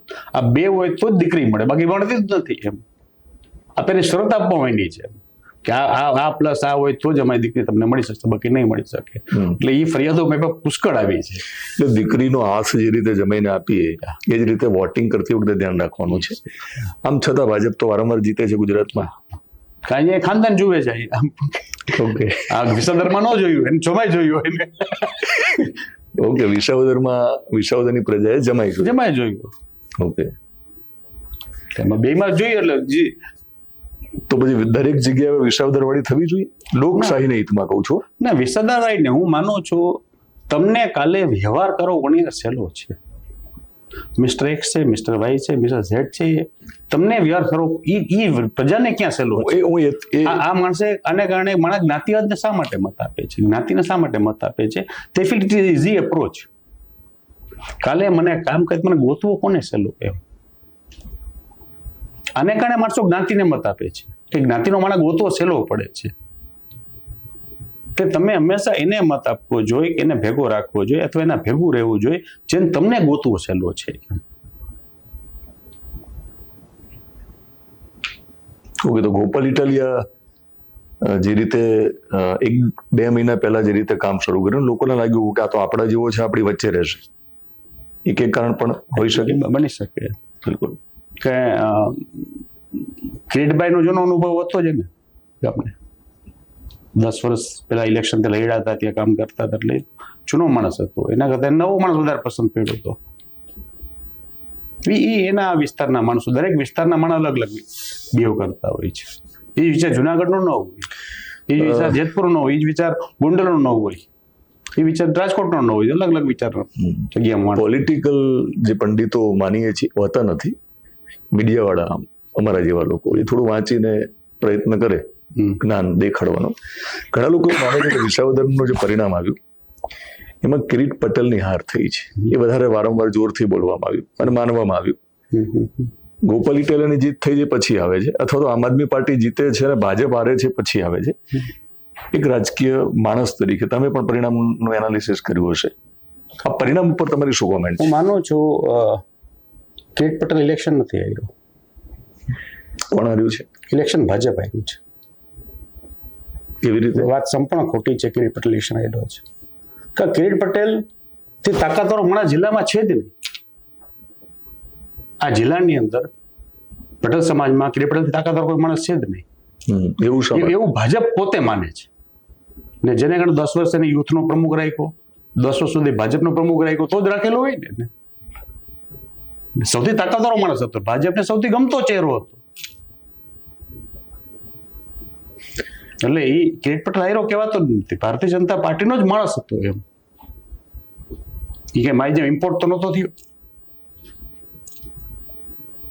બાકી એમ કે ઇમ્પોર્ટને કારણે હાર્યો કહેવાય, એના કારણે હાર્યો જ નથી. ભારતીય જનતા પાર્ટી એમ જ માનું છું. તો તમારા જવાબ પ્રમાણે તો મને લાગે ભાજપ માટે ગંભીર મુદ્દો હોઈ શકે ને. વિસાવદરનું જે પરિણામ છે એટલે ભાજપને લોકો હરાવ્યો છે, કિરીટ પટેલને નહીં. એ માનો, એ વિસ્તારના પ્રજાને પૂછવું પડે. તમે કીધું ને કે કિરીટ પટેલ નહીં પણ ભાજપ ની હાર છે. કારણ એ છે કિરીટ એક ભાજપનો ચહેરો જ હતો. કિરીટની આઈડેન્ટિટી છે જ નહીં. એની આઈડેન્ટિટી અલગ હોય તો હાર્યો કહેવાય. આ તો ભારતીય ચહેરો, પાર્ટીનો ચહેરો હતો, પાર્ટી પ્રમુખ હતો. જયેશ રાદડિયા પણ આવે છે, એ ખબર નથી. એમને પણ આવીને જોર લગાવ્યું. એને કામગીરી સોંપેલી હોય, તો પાર્ટી જેને કામ સોંપતી હોય એને સોંપેલું હશે કામ, જેના કારણે દોડતા હતા. ભાજપ હાર્યું છે કે પાટીલ હાર્યા છે? પેટા પ્રશ્ન. એ કેવું અઘરું છે, કારણ કે એના માટે આપણે નાના છીએ માનું છું. આપણે જુનાગઢ ક્ષેત્રની અંદર એ વ્યાજબી છે. મેં એવું સાંભળ્યું છે કે પાટીલ છે ને હંમેશા એવું સ્ટેટમેન્ટ એવું આમ થોડા બોલે ને, ગમે તેને કહી દેવાની ટેવ વાળા છે. જેમ દિલીપ સંઘાણીના કેસમાં એમના વિસ્તારમાં જઈને પેલું સહકારી ક્ષેત્રમાં ઈલું ચાલે છે એવું બોલી નાખતા. દિલીપભાઈ અકળાય કે સ્ટેજ ઉપર દર વખતે આવું ના બોલો, અમારું ઈલું ચાલે છે. પછી ઇફકોનું ઇલેક્શન આવે છે, જયેશ રાદડિયા મેન્ડેટના વિરોધમાં જાય છે, દિલીપભાઈના શરણમાં જાય છે. CR પાટીલ જ્યારે જગદીશ વિશ્વકર્મા પ્રમુખ બને છે કમલમમાં, ત્યારે એમનું વિદાય અને સત્કાર જગદીશ વિશ્વકર્માનો, ત્યારે જતા પાછું યાદ તો એમને દેવડાયું દિલીપભાઈ અને જયેશ રાદડિયાને કે તમે મેન્ડેટના વિરોધમાં ગયા ને એ નહીં ચાલે. તો પાટીલ એવું પણ બોલતા, મને ખ્યાલ છે, મેં સાંભળ્યું પણ છે કે જુઓ કે આટલું બધું પ્લાનિંગ ના કર્યું ને પેજ નાની વાતોમાં, એટલે જવાહરભાઈને થેલીને આપણે ઘણી બધી બેઠકો થોડા મતે હાર્યા. એમ એ ખોટું લાગી ગયું. પહેલા આપણે વાત કરીએ કોર્પોરેટ સેક્ટર. સહકાર ક્ષેત્ર મેન્ટેડ હોય જ ન શકે. કોર્પોરેટ સેક્ટર 200-300 વર્ષ પહેલા ઓરિજિનલ થયેલું છે ને દુનિયાના અલગ ભાગ નથી. એટલે યુરોપમાંથી પણ આવ્યું છે, લંડનથી, ઇંગ્લેન્ડથી આવેલું છે, રશિયામાં આવેલું છે, ચાઇનાથી આવેલું છે. ભાઈ કોર્પોરેટ સેક્ટર જે આખો જે આવ્યો એનું કારણ શું? કારણ એ વખતનું સૌથી એક જ હતું, કાં પ્રોડ્યુસર ને કાં કન્ઝ્યુમર. આ બેની વચ્ચેની જે કડી છે તે કડી મેક્સિમમ પ્રોફિટ ખાઈ જાય છે. ન પ્રોડ્યુસર છે ન કન્ઝ્યુમર છે, તો પ્રોફિટ મેક્સિમમ ત્યાં જાય વાત વ્યાજબી નથી. આ પ્રોફિટનો ભાગ પડવો જોઈએ, અથવા પ્રોડ્યુસર પાસે જાય કે કન્ઝ્યુમર પાસે જાય. એટલે પ્રોડ્યુસરને કાં કોર્પોરેટ સેક્ટર બનવી જોઈએ ને કાં કન્ઝ્યુમરની બનવી જોઈએ. આ સેક્ટર બન્યા પછી એનો પ્રોફિટ જે થાય એ ઇવનલી પાર્ટ કરી દેવાની, એને કોર્પોરેટ સેક્ટર કહેવામાં આવે છે. એટલે જ્યારે કોર્પોરેટ સેક્ટર જ્યારે બન્યું તે વખતે અત્યાર સુધીમાં વિધિન લો મૂકેલું છે કે આમાં પાર્ટી સિસ્ટમ બનાવવાની મનાઈ છે. રાજકીય પાર્ટીને ઇલેક્શન લડવાની કાયદાકીય મનાઈ છે. હું કોંગ્રેસનો છું, હું ભાજપનો છું, આપ છો, ઇલેક્શન લડવું છું એટલે સિમ્બોલ આપવાની મનાઈ છે. પેલું આ સેકન્ડ, તમે લડવા જાઓ ત્યારે તમને એક મંડળી બનાવવાની પણ મનાઈ છે. યુ કેન નોટ સે વી આર અ પેનલ. નગરપાલિકામાં શું હોય છે, ચૂંટણી તમે 4 માણસ ભેગી લડી શકો, 3 ભેગી લડી શકો, સિમ્બોલ એક હોય. કોર્પોરેટ સેક્ટરમાં તમે 8 માણસ ભેગા લડતા હો, યાર્ડની ચૂંટણી હોય 10 માણસ ભેગા લડતા હો, 4 માણસ વેપારી લડતા હો, ખેડૂત 2 લડતા હોય, ત્યારે સિમ્બોલ અલગ અલગ આપો, કારણ કે you can not vote a panel. એટલે કાયદામાં એવી જોગવાઈ છે કે તમે ટોળી બનાવવાની મનાય છે, પાર્ટી બનાવવાની મનાય છે, એની સામેની આ વાત છે. એટલે હું માનું છું, મને સમજવી અઘરી છે. તો સી આર પાટીલને નહીં ખબર? તમે એને પૂછવું જોઈએ આ કોર્પોરેટિવ લો શેના માટે બન્યો છે, કાં કોર્પોરેટ લો સુધાર લેવો જોઈએ. મેં તમને એવું પૂછ્યું એટલે કાં એને લો સુધાર લેવો જોઈએ કે ભાઈ આમાં પાર્ટીની છૂટ. જેમ ગ્રામ પંચાયતમાં પાર્ટી નથી. શું કામ નથી? કારણ કે એ જગ્યાએ રાજકારણ લઈ ન જવાય એમ. પ્રેરિત હોઈ શકે પેનલ, પણ હું પેનલ બનાવતી જ નથી. યસ યસ યસ, ઇન્ડિવિજ્યુઅલી જ કોન્ટેસ્ટિંગ થવું જોઈએ, ઇન્ડિવિજ્યુઅલ જીતવી જોઈએ. એમાં એ બધાનું આ મુઠ્ઠી રહીએ છે, આ એ વસ્તુ આબરૂ રહીએ છે. એટલે મારો સવાલ તમને, એટલે ઈલુની વાત જે હતી એમાં હતી કઈ કોર્પોરેટમાં જીતેલા હોય તો હોય ને, 3 કોંગ્રેસના હોય, 3 ભાજપના હોય એમ.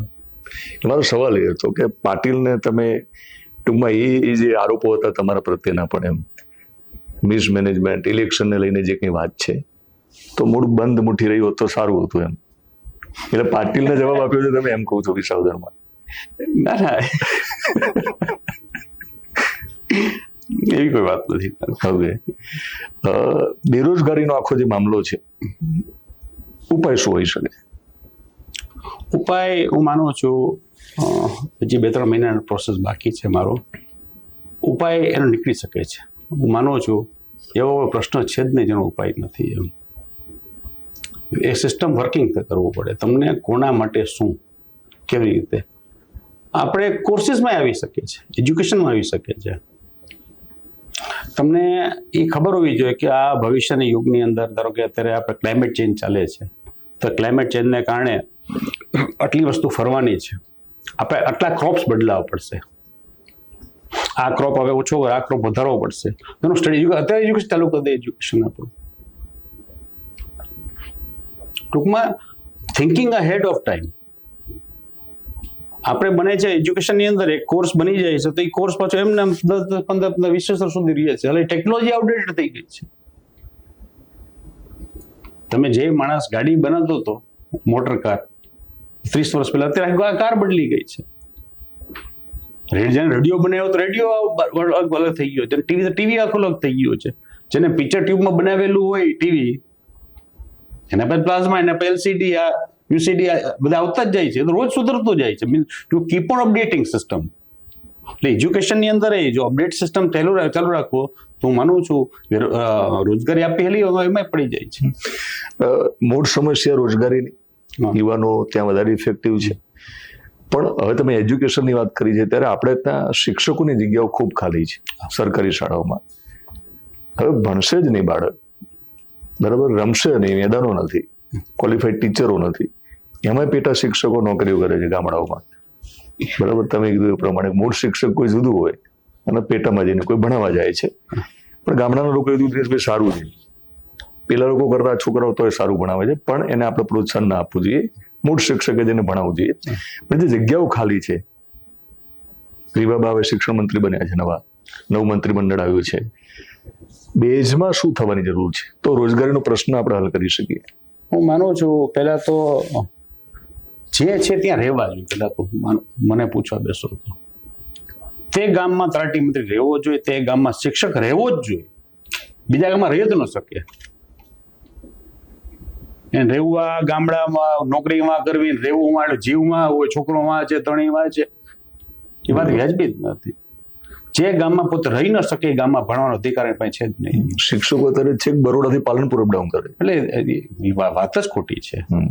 એ નોકરી કરવી હોય તે ગામમાં રહેવું એના ફરજિયાત છે. એટલે ઓલ ઓફ ધેમ જે માણસ જ્યાં રહેતો હોય ત્યાં જ રહેવું જોઈએ ને, તો જ એને વફાદાર રહી શકે છે એમ.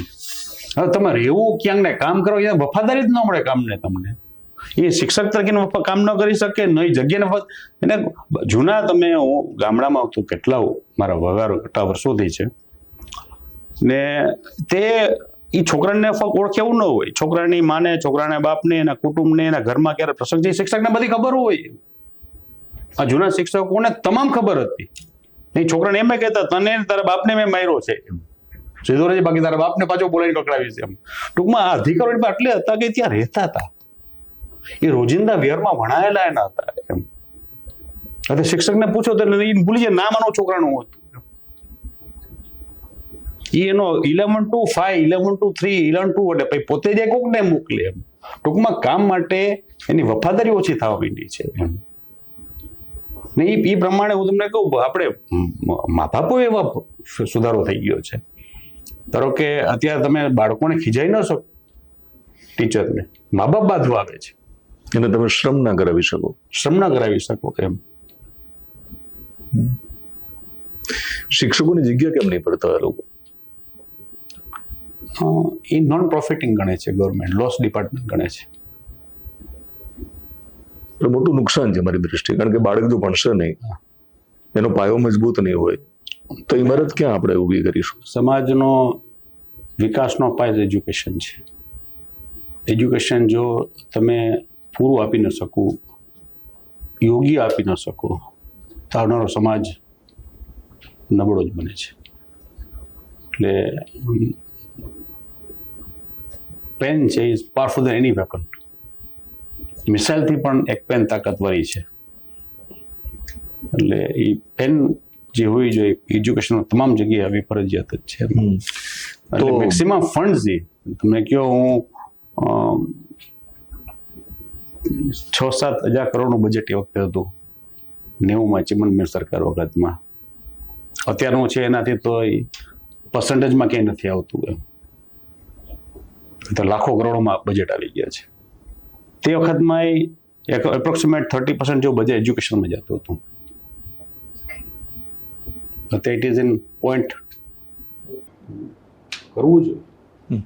તમે છે ને માણાવદરને છોડીને આખા જિલ્લામાં ગયા, 2 જિલ્લામાં, તમને લાગે છે કે માત્ર સીમિત નથી આ કામ? તો હું એવું માનું છું, તમને પૂછવું પણ છું કે જે લોકો કાયમી શિક્ષકની ભરતી માટે આંદોલન ચલાવે છે, યુવાન, એમને માર પણ પડે છે ગાંધીનગરમાં, આંદોલન કરવા દેવામાં આવતું નથી. કુબેર ડિંડોર આ વખતે જ્યારે મંત્રીમંડળમાંથી પડતા મૂક્યા ત્યારે એ પ્રકારના મેસેજ પણ ફેલાયા કે તમને અમારી હાય લાગી છે. ત્યાં સુધી લોકો માને છે, લોકો રડે છે, દીકરીઓને પોલીસ જે રીતે ટીંગાટોળી કરીને લઈ જાય છે. તો તમે આમના માટે લડત કરવાના મૂડમાં ખરા? જે હું માનું છું, પેલા રોજગારીનો પ્રશ્ન એના માટે ઓલરેડી કરે છે ને, ત્યાં એના યુનિયનો છે જ, એના માણસો. આ કોઈ કરતું નથી. પણ તમારો ટેકો મળશે તો ફરક પડશે ને? એ જરૂર પડશે એ તો જ્યાં સુધી ના પડે. હું માનું હજી મારો ફિલ્ડ આ છે, હું માનું દરેક માણસ એના સબ્જેક્ટમાં રહેવું જોઈએ. હું બધે પગ મૂકવા જાઉં તો હું ક્યાંય જગ્યાએ વફાદાર ન રહી શકું. અત્યારે હજી મારું આ ભણતર ચાલુ છે, આઈ એમ બિંગ એજ્યુકેટેડ. રોજગારીની સમસ્યા શું છે, જરૂરિયાતો શું છે, એનું જ્ઞાન હું પોતે લઉં છું. ઓકે, પછી રસ્તો શું કાઢવો એ તો પ્રશ્ન પછી ન આવશે. રસ્તો કાઢવા માટે સિસ્ટમમાં રહેવું જરૂરી છે ને? સિસ્ટમમાં રહેવું ફરજિયાત જ નથી. સિસ્ટમ સુધારી શકીએ આપણે. ને હું માનું છું આ યુવાનોની તાકાત તો એવડી મોટી છે કે જો એકઠી આપણે કરી શકીએ તો કોઈ સિસ્ટમ સુધારો ચાલુ છે. એટલે નેપાળવાળી અહીંયા થઈ શકે એમ એ હું માનું છું. આ ફિઝિકલમાં એ રીતે માનતોય નથી, બિલકુલ એ રીતે નહીં. પણ નેપાળમાં જે થયું છે એ ખબર પડી ને, જેનજી આવું કરી શકે છે. એ તો ન જ કરવું જોઈએ, પણ યુવાનોમાં તાકાત છે. પણ તમે એકઠી કરી શકો એલિમેન્ટ સિસ્ટમ સુધરી જાય. યુવાનોની નજીક ગયા પછી સફેદ વાળ છે, તમારા મારા પણ છે, કેટલા યુવાન થયા વૈચારિક રીતે તમે? અને તમને શું ખબર પડી કે આજના યુવાનો કેવા છે? કારણ કે યુવાનો ઉપર આરોપ, હું કેટલો પછાત છું મને ખબર પડી. ક્યાં વાત, હું કેટલો પછાત છું. આ છોકરા એડવાન્સ કેટલા છે એને એટલી ખબર પડે છે. આપણે જ્ઞાની કે જ્ઞાન આવી ગયું છે, આપણાથી વધારે એજ્યુકેટેડ થઈ ગયા છે. ધારો કે એ ઉંમરમાં મને નથી ખબર પડતી, બધાને વધારે ખબર પડે છે. અને means they learn with time lot more than what we learn. એટલે અત્યારે એ બાળકોને તમે મળો ત્યારે આપણે ખબર પડે કે આપણે એ વખત અકલમઠા હતા એમ. આપણે ખબર ન પડતી એવી તો એને ખબર પડે છે એમ. એટલે ઘણા જ્ઞાની બાબતમાં છે, એની જરૂરિયાત શું એને ખબર પડે છે, એને શું કરવું એને ખબર પડે છે. તકલીફ છે એને મોકો નથી મળતો. એને મોકો મળે તો એ આપણા દેશને અમેરિકન ચાઇના પાછળ રાખી સ્થિતિમાં જ છે. એટલે રાજકીય રીતે પણ મોકો મળવો જોઈએ, આ બધી રીતે બધી રીતે મળવો જોઈએ. All in all fields. તો યુવાનોને લઈને જે આપણે જજમેન્ટલ બનીએ છીએ, હા. જે આરોપો મૂકીએ છીએ કે યુવાનો આજના બગડ્યા છે આમ તેમ, હમ. તમે યુવાનોની નજીક ગયા પછી તમને આજનો યુવાન કેવો લાગ્યો? કોણ બહુ હોશિયાર, તમે કીધું મેં ખબર હું 50 છું મને ખબર પડી. ક્ષમતા પણ છે, ક્ષમતા એની પાસે છે, એનામાં એ આવડત છે.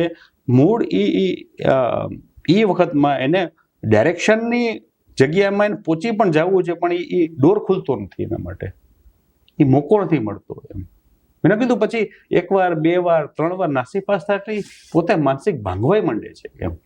તો વિધાનસભા વિચારવા ખોટો છે, હું ખોટું કરું છું, મને ખબર નથી પડતી એમ. પણ જવાબી સિસ્ટમમાં ગયા વગર તો કઈ રીતે કરી શકાશે? થઈ શકે એમ, શક્ય છે. આ બીપીએલ ડાકઝોન કરેલા છે ને, ઓકે. એટલે એ they are ways out of it. એવું નથી સત્તામાં હોય તો જ કરી શકે એવું ફરજિયાત છે જ નહીં એમ. ચૂંટણી જીતેલી ફરજિયાત નથી, સરકારમાં હોવું ફરજિયાત નથી, તમારી વાત સાચી હોય ફરજિયાત છે. વાત સાચી હોય જેના કારણે પાવનારી મતદાનમાં ફરક પડી શકતો હોય, એને બીક લાગવી, રાજકીય માણસને બીક લાગવી જ હોય કે સાલા ચૂંટણી હારી જશે આ નહીં કરવું તો પટ સુધરી જાય છે. તમે જગ્યાએ વાત લઈ જવી પડે છે એમ. તમે આ બીક પેદા કરવામાં કેટલા સફળ રહ્યા છો? પોઝિટિવ એમાં પૂછું. ના, હું તમને કહું, મને આ બીપીએલ ડાકઝોન બનેલું જ ઘટના છે ને, કરેલું જ છે. નહીં, હવે આખું જુદો સિનારીઓ છે વિસાવદર પછી. ના આ ડર તમે કેટલો પેદા કરી શકે? ના, હું માનું છું તમે ટોળું જ્યારે તમારું ભેગું થઈ જાય છે પછી એને રસ્તા નહીં કરવા માંડે છે. જ્યારે તમારી વાત રાજકીય માણસ જે છે એને હંમેશા મતદાનની બીક લાગે છે, જેમ અધિકારી હોય તેને બદલીની બીક લાગતી હોય, એમ રાજકીય માણસને હંમેશા મતદાનની બીક લાગે છે. એમને લાગે કે હવે મારા મત ઘટી જાય. ઇન્ટરવ્યુ સાંભળનારને બધાને એવું છે ક્યારે દિનેશભાઈ પૂછે કઈ પાર્ટીમાંથી લડવાનો છે 2027? બરાબર ને?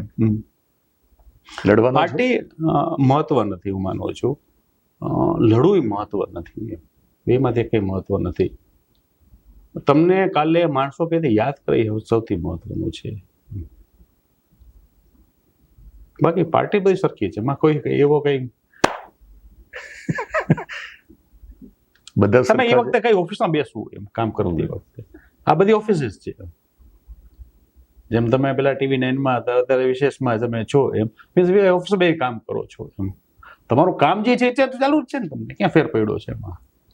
TV9 માં એ જ કામ તમે આ કરો છો એમ, હું આ કામ કરતો એ કામ આ કરું છું.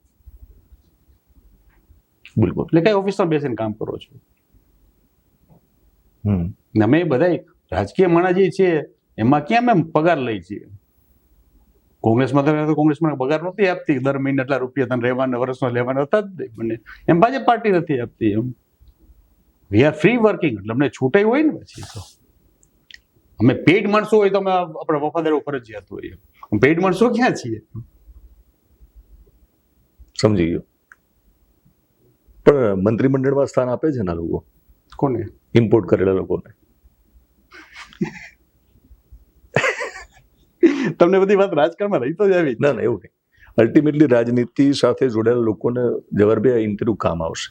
બહુ સ્પષ્ટ માનું. તમને ભલે એવું લાગતું હોય દિનેશભાઈ અલ્ટિમેટલી ત્યાં લઈને કેમ આવે છે?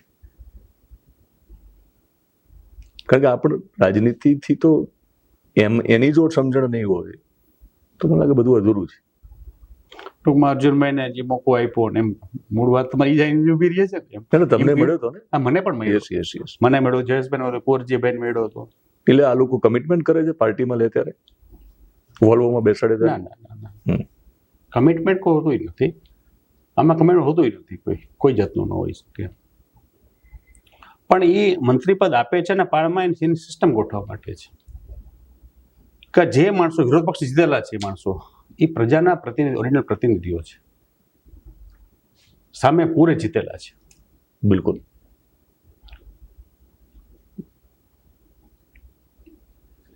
એટલે એ ચોથો સેગમેન્ટ આમ તો બીજેપીનો એમ.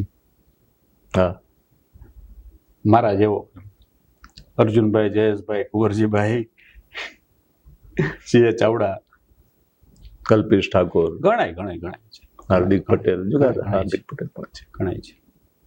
જેને બીજેપી પોતાનું તંત્ર સચ્ચા માટે લઈ ગઈ. તમને ખબર નથી જતી વખતે? હા, હતી. કેમ ગયા? કેમ ગયો? બીજું કરવું શું એમ? તમે કીધું ને કે એમાં જરૂર ક્યાં છે, તમે રાજકારણમાં હોય તો જ થઈ શકે. 29 years સુધી હું કોંગ્રેસમાં હતો એમ.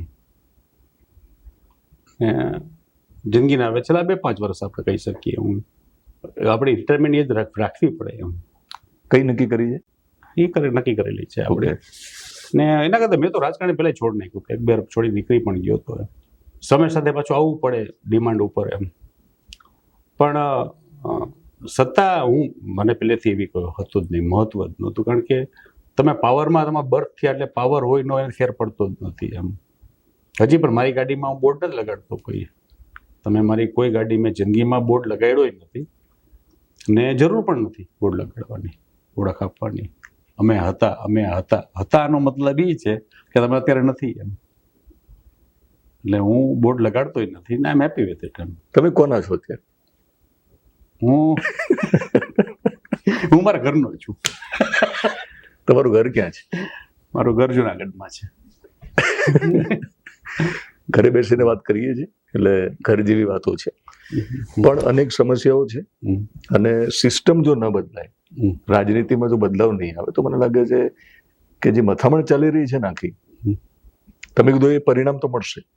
આજકાલ શું સેલિબ્રિટી બને ને લોકો પછી ચૂંટણીમાં આવવાની વાત કરે છે, એટલે મને એની સામે ચીડ છે કે તમે લોકોની લાગણી સાથે રમ્યા. તમે પેલા લોકો માટે ભગવાન બન્યા અને પછી તમે કહ્યું મારે ચૂંટણી પાછા ડાયરેક્ટ નથી કે લડવી છે, લોકો જોડે બોલાવડાવે કે તમારે ચૂંટણી લડવી જોઈએ. તો જરૂરી નથી ને રાજકારણમાં હ્યુમન છે ને કે એની લિવિંગ થિંગ લાઇક્સ પાવર એમ. પાવર નો જો એવો વર્ગ બહુ 1% નીચેનો વર્ગ હોય છે, 1% નીચેનો વર્ગ હોય છે. તમામને સત્તા જોઈ છે એમ, અને તમામને જોઈ છે. મળે ન મળે નીચેની વાત છે. પછી એના ઘરમાં સત્તા રહી છે. ઘરનો વડીલ હું છું, ઘરમાં મારું હાલે છે એટલે ઘરની શરૂઆત. પછી એ લત્તા મારું ચાલે છે, તે ગામમાં મારું ચાલે છે, એ વિસ્તારમાં MLA બનવું, MP બનવું. પાવર એ આપણે હ્યુમન નેચર છે, વી લાઈક ઇટ એમ. ને જેને કારણે આખી આ વ્યવસ્થા પછી જેને ન મળે તે ઈર્ષાને કારણે વાંધા ઉઠાવે કે આ કર્યું, આ નથી કર્યું, આ કર્યું, આ નથી કર્યું એમ. ધારો કે મને રેગ્યુલર ફોન આવતા હોય, જરબે આ કરો, આ તમે આ કેમ કર્યું, આના બદલે આ કરવાની જરૂર હતી એમ. એટલે હું એને પૂછું કે તું કેમ કઈ નથી કરતો, મને હું કરું એ કહેવાનું છે. એને એના ઘરમાં બેઠો રહેવું સેફલી એમ. યસ, જે એડવાઇઝરો જેટલા છે એ એના ઘરની અંદર આરામથી બેસે છે, એને આરામથી બેસે એના પંખા નીચે આપણે ફોન કરે છે એમ કે તું આ કર, તમે આ કરો એમ. ભાઈ મેં કહ્યું, હું પૂછું તે શું કર્યું એમ, તું કઈ કર ને, તું આવું તો ખરા, તને ઘરની બહાર કરવું જ નથી. આપણે શું કરવું એ જ ને કેમ બેઠેલો કહેવાનું આવે. ફોન આવે ધમકી ભરે? ધમકી ભર્યા તો ન આવે, મને તો ન આવે ધમકી ભર્યા ફોન. પણ સારી ભાષામાં કહે કે એવું કરાય, એવું ન કરાય એમ. આપણે સામે ન પડાય, સામે ન પડાય. એટલે હું કહું આપણે કોઈની સામે પડતા જ નથી, આપણે કોઈ માટે પડીએ છીએ. આપણે કોઈની સામે નથી. ધારો કે સરકારની સામે આપણે નથી, ગુજરાત સરકાર હોય, કેન્દ્ર સરકાર હોય, ભારતીય જનતા પાર્ટી, કોંગ્રેસ, કોઈની સામે નથી. આપણે કોક માટે છીએ એમ. આના માટે આપણે કામ કરીએ છીએ. નરેન્દ્રભાઈ અને અમિતભાઈ નું ધ્યાન ફરીવાર દોરશો તમે, જરૂર લાગે તો? હા, 100%. પત્ર લખીને? હા, 100%. મારી પાસે જયારે સિસ્ટમ બની જશે એના સુધારા વધારા શું કરવા જોઈએ, અથવા કેટલી જગ્યામાં સિસ્ટમમાં સુધારો ક્યાં કરવો જોઈએ, સરકારમાં સુધારો ક્યાં કરવો જોઈએ, કઈ યોજનાઓ લઈ આવવી જોઈએ, કઈ વસ્તુ કેટલી ઘટે છે એનું ક્યાં વધારો સુધારો કરવો જોઈએ, એ સમજ મારી પૂરી થાય પછી જ આપી શકે. શું આપી નહીં શકું હું. બિલકુલ. ત્યાં શું માનવું છું એ જ્ઞાની એટલો હું નથી આપવા માટે હજી. એના કરતા એ હું માનું એ પણ ખુશ થશે. એને કોઈ માણસ મેળવું મફતનો કામ કરવા વાળો, પગાર વગર. હા, વગર પગારનો માણસ એના ખર્ચે કામ કરે છે પાછું. ને જે જ્ઞાન મળશે એને આપણે આપવાના જ છીએ ને એમ. જે સત્તા બેઠેલા આપણે. પણ ભૂતકાળમાં તમે પત્રો લખેલા, ધ્યાને આવે તો એમને? એમાં જોવું પડશે ઓફિસમાં પાછું મને. તમે તો પછી સોશિયલ મીડિયા ઉપર પણ તમારે મૂકવા પડ્યા ને? હા, એ મેં મૂક્યા હતા, કોઈની ઈચ્છા હતી એટલે. મનસુખ માંડવિયાની વાત આવી કે તમે મનસુખ માંડવિયાને હરાવ્યા, તમે લાડાણીને હરાવ્યા. મેં કોઈને હરાવ્યા નથી, મેં કોઈ જીતાડ્યા નથી. આપણે બહુ નાના. મારી પાસે પોતાનો એક વોટ છે એમ. આનાથી વધારે વોટ મારી પોતા પાસે નથી. હું માનું છું દરેક માણસ એના મતનો માલિક જ છે. મારી પત્નીના મતનો માલિક હું નથી, મારા બાળકના મતનો માલિક હું નથી, ભલે એનો બાપ હું દીકરાનો એમ. ત્યારે મતનો માલિક નથી, કોઈ મતનો માલિક નથી. જવાહર ચાવડા મનનો માલિક છે. હા, મનનો માલિક છે. એટલા માટે આ કરી શકે છે, હા. ફાડી પણ શકે છે પોસ્ટર, છૂટાછેડા પણ લઈ શકે છે. પણ હું એ જ કહું છું ને કે તમે તો પત્રો લખ્યા હતા કિરીટ પટેલની ને બધી પ્રવૃત્તિને લઈને, તે વખતે ધ્યાનમાં નહોતું આવ્યું. તો હવે તમે આજે મુદ્દો મૂકશો તો હવે ધ્યાનમાં લેશે નરેન્દ્રભાઈ અમિતભાઈ? લે તો ફાયદો, ન લે તો એની ઈચ્છા. ઓકે, આપણે મૂકી દઈશું. ભાઈ લેવો ન લેવો ઈચ્છાની વાત છે. એના કરતા હું માનું છું સાચી સારી વાત મને લઈ જ લે છે. ડાર્ક ઝોનની વાત જયારે કરી સરકાર સ્વીકારી લીધી હતી. મેં બીપીએલની સહાયતાની યોજના ચાલુ કરી ત્યારે સરકાર સ્વીકારી નથી, કોર્ટમાં સ્વીકારી. સરકારે કાયદામાં બનાવીને અત્યારે સેવા ચલાવે છે, સેવા સેતુ ચાલુ જ છે ને. પણ એ દિનેશ જ મારી સુધરેલી યોજના. તમે આરોપ મૂકો છો માનો કે સિસ્ટમને લઈને, કેટલાક નીતિ રીતિને લઈને, તો દિનેશ કટારિયાએ પણ આરોપ મૂક્યો હતો ને છેલ્લે શું કે માર્કેટિંગ યાર્ડમાં કૌભાંડ કર્યા છે. દિનેશ કટારિયા કોણ, તમે ઓળખો છો? નહીં લે, હું આમ સાવજ ડેરીના જે ચેરમેન છે. કોર્પોરેટિવના કોઈ હોદ્દા તમને પેલા ગણવા નહીં. એમ કોર્પોરેટના હોદ્દા લેવા માટે 50 માણસો એટલે હોદ્દો મળી જાય છે. ધારો કે ગુજરાતનો સૌથી મોટો હોદ્દો આપણે કહી દો જીએસસી બેંક કહેવાય. આપણે તો અજય પટેલ જીએસસી બેંકના ચેરમેન બનવા માટે મત 15 જોઈએ. એટલે કોર્પોરેટ સેક્ટરના હોદ્દા કોઈ દી ગણવા જ નહીં. એ પોલિટિકલ હોદ્દા જ નથી, એ સમજૂતીના હોદ્દાઓ છે. એટલે કોઈ દિવસ કોર્પોરેટ સેક્ટરના માણસોની અલગ સેક્શનમાં રાખવા, એને પોલિટિકલ માણસ ગણવા જ નહીં, એને હિસાબી માણસ ગણવા. ને તમે કોઈ જિંદગીમાં સરપંચ પર ઇલેક્શન જીતેલો જ નથી હો. આ દિનેશ તમે જે કહો છો સાવજ ડેરીના ચેરમેન, એ કોર્પોરેટ સેક્ટર, કોર્પોરેટ સેક્ટર, એ કોર્પોરેટ સેક્ટરમાં હોઈ શકે. ચૂંટાયેલો હોદ્દો જિંદગીમાં એની પાસે સરપંચથી મોટો કોઈ હોદ્દો આવ્યો જ નથી. પણ એમને એવું કીધું કે એની પાસે આંકડાઓ પણ છે કે તમે 5-25 ની વાત કરી છે, તો જુનાગઢ કોઓપરેટિવ બેંકમાં, ડિસ્ટ્રિક્ટ બેંકમાં તમારા મળતિયાના લોકોને લગાડવા માટે 20-25 લાખ સુધીનો આરોપ તમારા સામે મૂક્યો છે. એક તમને કહું, અત્યાર સુધી કદાચ સહકારમાં હોદ્દો લીધેલો હોય મારી પાસે એવો માણાવદરમાં યાર્ડમાં છે, સેકન્ડ અહીં ડિસ્ટ્રિક્ટ કોઓપરેટિવ બેંકમાં છે, અને ગુજરાત સ્ટેટ કોઓપરેટિવ બેંકમાં છે. આ 3 જગ્યાઓ પર અત્યાર સુધી હોદ્દા ઉપર આવેલો કોર્પોરેટ સેક્ટરની અંદર હું છું. મારો એક પણ સગો નહીં, મારો કાકાનો, બાપાનો, મામાનો, ભાઈનો, ફુવાનો, મારા પક્ષમાંથી, મારા સાસરા પક્ષમાંથી, મારા વેવાઈ પક્ષમાંથી, ટૂંકમાં એક પણ પક્ષમાંથી એક પણ સગો એક પણ જગ્યાએ નોકરી નથી કરતો એવો ગુજરાતમાં હું એકમાત્ર માણસ હોય. તમે ઇન્ફોર્મેશન રાજકારણમાં હોવા છતાં એક પણ કોર્પોરેટ સેક્ટરમાં સગો નોકરી ન કરતો હોય એવો હું એક જ છું. એ તમે સાબિત કરી શકો છો? છે જ, એમને સાબિત કરવું પડશે. સાંભળો, હું તો એ જ કહું છું કે મારા સગા મારી પાસે આવેલા હોય અને મને કહે એટલે હું કદાચ કહી દઉં કે તમારો અધિકાર રાજકારણમાં નથી, તમારો અધિકાર આ સુભાષની અંદર છે, અહીંયા ભલાણ મને કહેજો, હું ભલાણ કરી દઈશું. પણ કોર્પોરેટ સેક્ટરની અંદર આ પ્લીઝ મને વાત કરતા ને એવું તમામ સગાને મેં કીધેલું હશે એટલે કહી શકું છું એક પણ સગો નહીં, મામાનો, કાકાનો, ફોઈનો, ફુવાનો, મામા પાસે એક પણ નહીં, મારા મને, એમાં સાસરા પક્ષ મને, વેલા મને કોઈ માણસ તમને નહીં મળે, રાખેલો જ નથી. એમ ને આપણે ઉપરલી કહી શકીએ છીએ એટલે એમાં કોઈ યસ.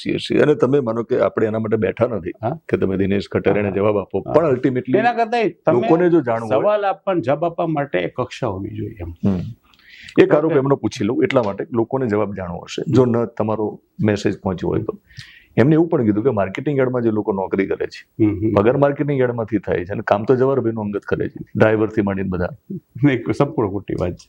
પણ હું તમને કહું છું, આક્ષેપ કરવા માટે કક્ષા હોવી જોઈએ. એમ તો નરેન્દ્રભાઈને હું કંઈ બોલી ન શકું અત્યારે, હું અમિતભાઈને હું બોલીને કંઈ ન શકું.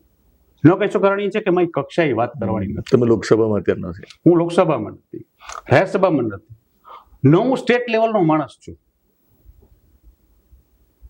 હું રજૂઆત કરી શકું છું. I can request, I can not inquire. બેમાં ફરક છે. ઇન્ક્વાયર કરો એટલે હું માનું પ્રશ્નોત્તરી તમારા હોય, આક્ષેપો હોય, એ કક્ષા પ્રમાણે થાય.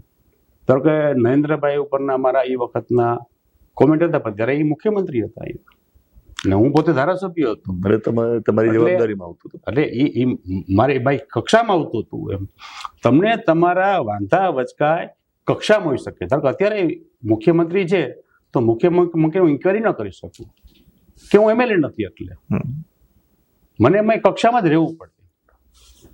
હું એમએલએ છું એટલે રિક્વેસ્ટની કક્ષામાં મોટી ગણાય. આઈ કેનોટ ઓર્ડર, આઈ કેનોટ ઇન્ક્વાયર કે મારી કક્ષા એવડી છે કે હું હારેલો છું એમએલએ માં. આપણી કક્ષા જ નથી, ચર્ચા હું કરવી?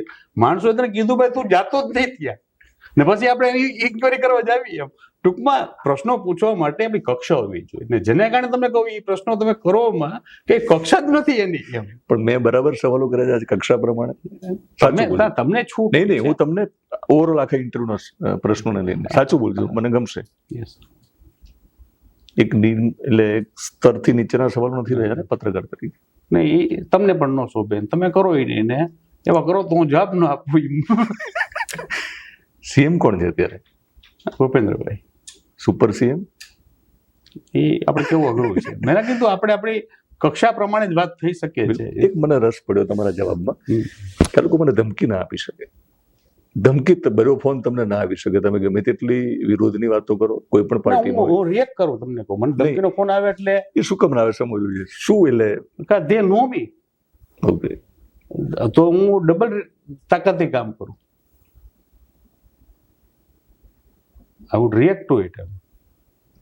પેથલજી ચાવડાના પુત્ર હોવાનું પણ એક કારણ છે. એ એના કરતા સ્વભાવ હોય. આહિર છો એટલે આહિર છું આપણે જન્મમાં જેમાં હું જન્મે આહિર છું એટલે અમુક તો તાકાત આપણામાં હોય. પેથલજીમાં દીકરો એટલે અમુક તાકાત મારામાં હોય. એ તો હોય વાળી જ છે ને, એ તો જન્મ સાથે મળેલી જ છે. તો દીકર અમુક જન્મ સાથે મળે આપણે દીકર. આહિર એટલે કોણ? આહિર એટલે કૃષ્ણના વંશો જ અમે છીએ. ભગવાન શ્રી કૃષ્ણ તે વખતમાં મથુરાથી જ્યારે શિફ્ટ થયા એના ભેગા અમે શિફ્ટ થયા, પછી રહી ગયા હતા બધા. ત્યારના અમે એના વંશજો કહેવાય, એના વારસદારો કહેવાય, એ વિચારને આગળ ચલાવનારા માણસો કહેવાય. એમ ને જેને કારણે હું માનું છું શિક્ષણમાં અમે વધારે છીએ.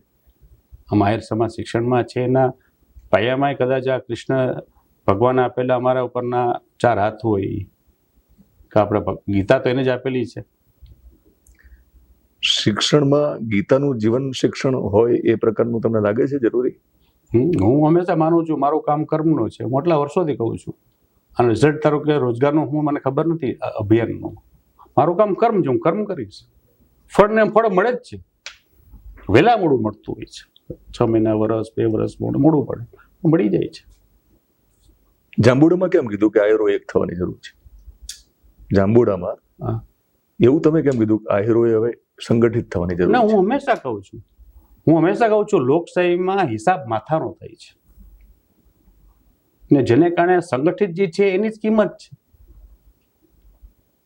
લોકશાહીમાં હિસાબ માથાનો જ છે. તમે તારો એકાઉન્ટ ગાંડા હોય તો એકાઉન્ટ 100 માંથી એકાઉન્ટ ગાંડા સરપંચ એકાઉન્ટ ગાંડો બની જાય. હિસાબ માથાનો જ છે. એમાં કોઈ એવું નથી કે ભણેલ છે તો ઊંચો વધારે ઓછો ભણેલ છે, ડાયો છે, ગાંડો છે, રૂપિયારો છે, ગરીબ છે, એ નથી.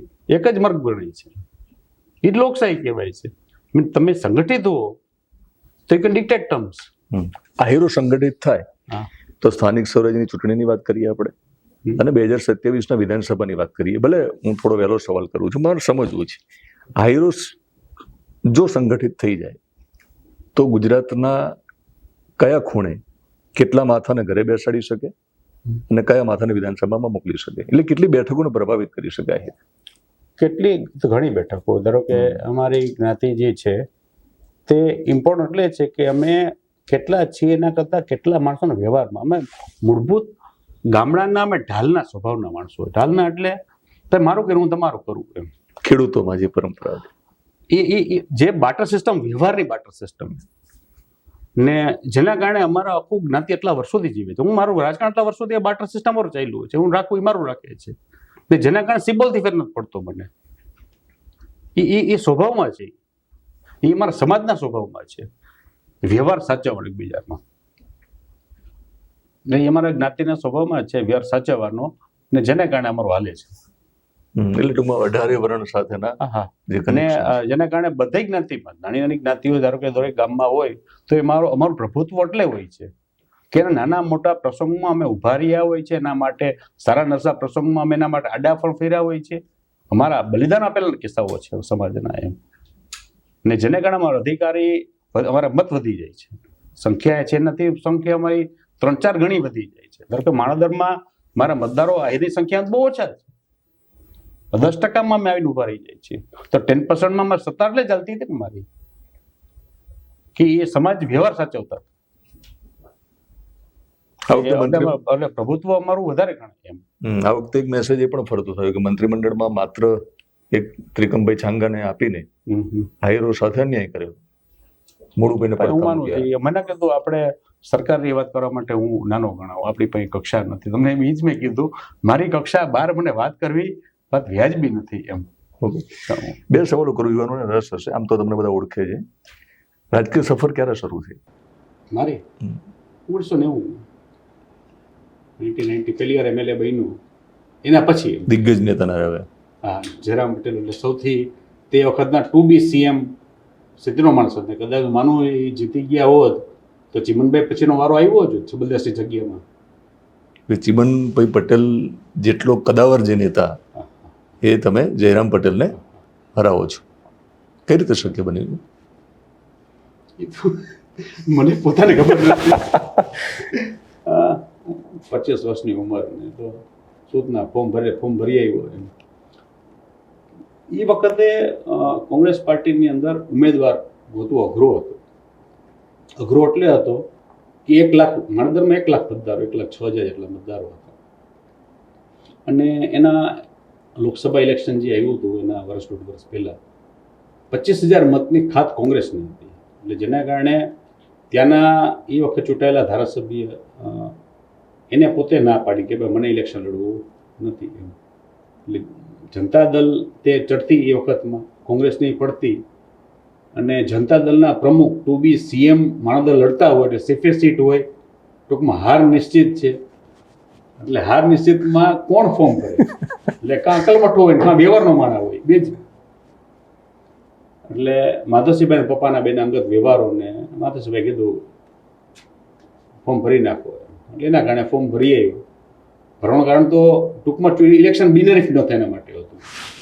હા, નિશ્ચિત હતી, પણ ચૂંટણીમાં સંજોગો એવા ગોઠવાઈ ગયા ને જેના કારણે ઇલેક્શન જીતી ગયો. કેમ જીતો હજી મને એ વખતે કેટલા ગામડા એ મને ખબર નહોતી. માણાવદર તાલુકામાં કેટલા ગામડા હતા એ વખતમાં એનો ટોટલને ખબર નહોતી. વિઠ્ઠલજી બાપાના વ્યવહારના કારણે જીત્યા હશો. સંપૂર્ણ. તો એને એના જ વ્યવહાર, એના જ સંબંધો, ટિકિટ એના કારણે, મત એના કારણે જ હતું. એમાં કંઈ આપણી કંઈ આવડત સૂઝબૂઝ એવી એક પણ નહીં. આપણે કોઈ કામ એવું નહોતું કે એના કારણે ઇલેક્શન જીતી જાય આપણે. હું માણાવદરમાં રહેતો હતો, હું એક વેપારી માણાવદરમાં હતો. મેં માણાવદર મારો વેપાર કરતો હતો. 83માં હું માણાવદર શિફ્ટ થયો. 83 થી 90 એટલે 7 વર્ષ સુધી માણાવદરમાં હતો.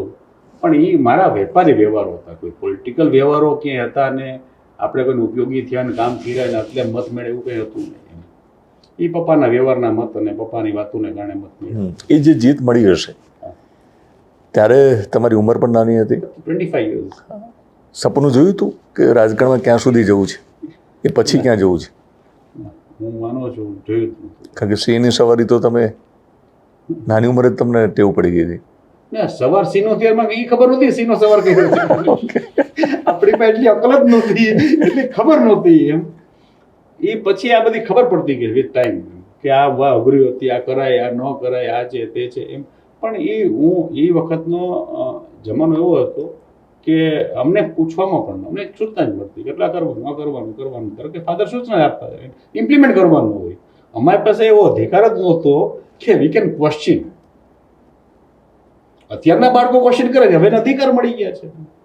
ધારો કે મારો દીકરો મને ક્વેશ્ચન કરે છે, ઓછા કરે છે પણ કરે છે, કોઈક ઘરે કરે પણ મને પૂછે પપ્પા આ શું કામ એમ કરીને પૂછી સારી રીતે ભાષા પૂછી લઈએ આપણે, પૂછી લઈએ. પણ મને તો એ અધિકાર નહોતો એમ. એટલે આપણે એમાં અપબ્રિંગિંગ આપણું એમાં થયું હતું એમ. એક દિવસનો CM બનવાનો અધિકાર મળે તો શું કરવું?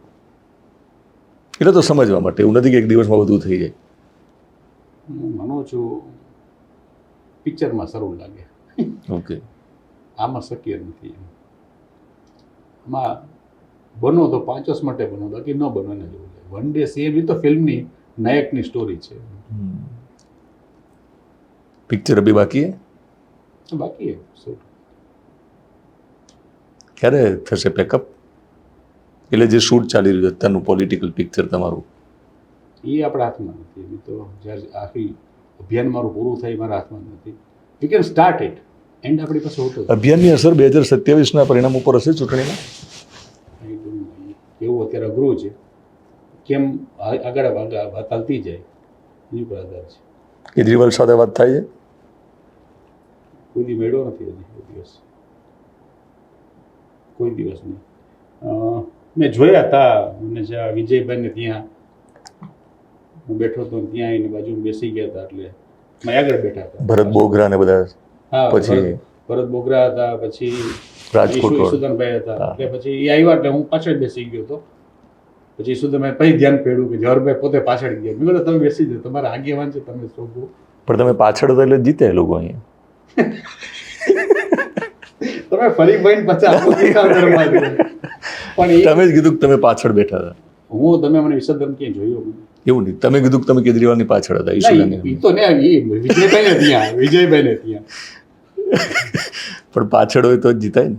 ના પાછળ હતા હું આપણે ઈસુદાનભાઈ રિસ્પેક્ટ હતો. Yes yes. એના આગેવાન આવ્યા હોય એ કેજરીવાલને ખબર હશે કે વિસાવદરમાં તમારા કારણે જીત્યા લોકો. આપણે કોઈ મેળા વાત નથી થઈ, ક્યાંથી ખબર હોય તમે બધી વાત ગોઠવી લ્યો. ગોપાલ ઇટાલિયા સાથે વાત થાય છે? હા મને મળેલા છે મને નથી પડે એવું ને મળેલા છે મને. હોશિયાર માણસ છે. ભવિષ્ય શું લાગે છે ગોપાલ ઇટાલિયાનું? વાતો પ્રવચન બહુ સરસ કરે છે, વાતો સરસ કરે છે. કોઈ ટકોર કોને ટકોર? ગોપાલભાઈને? ના ના પ્રજાનું કામ કરે, બીજું શું એમાં તો.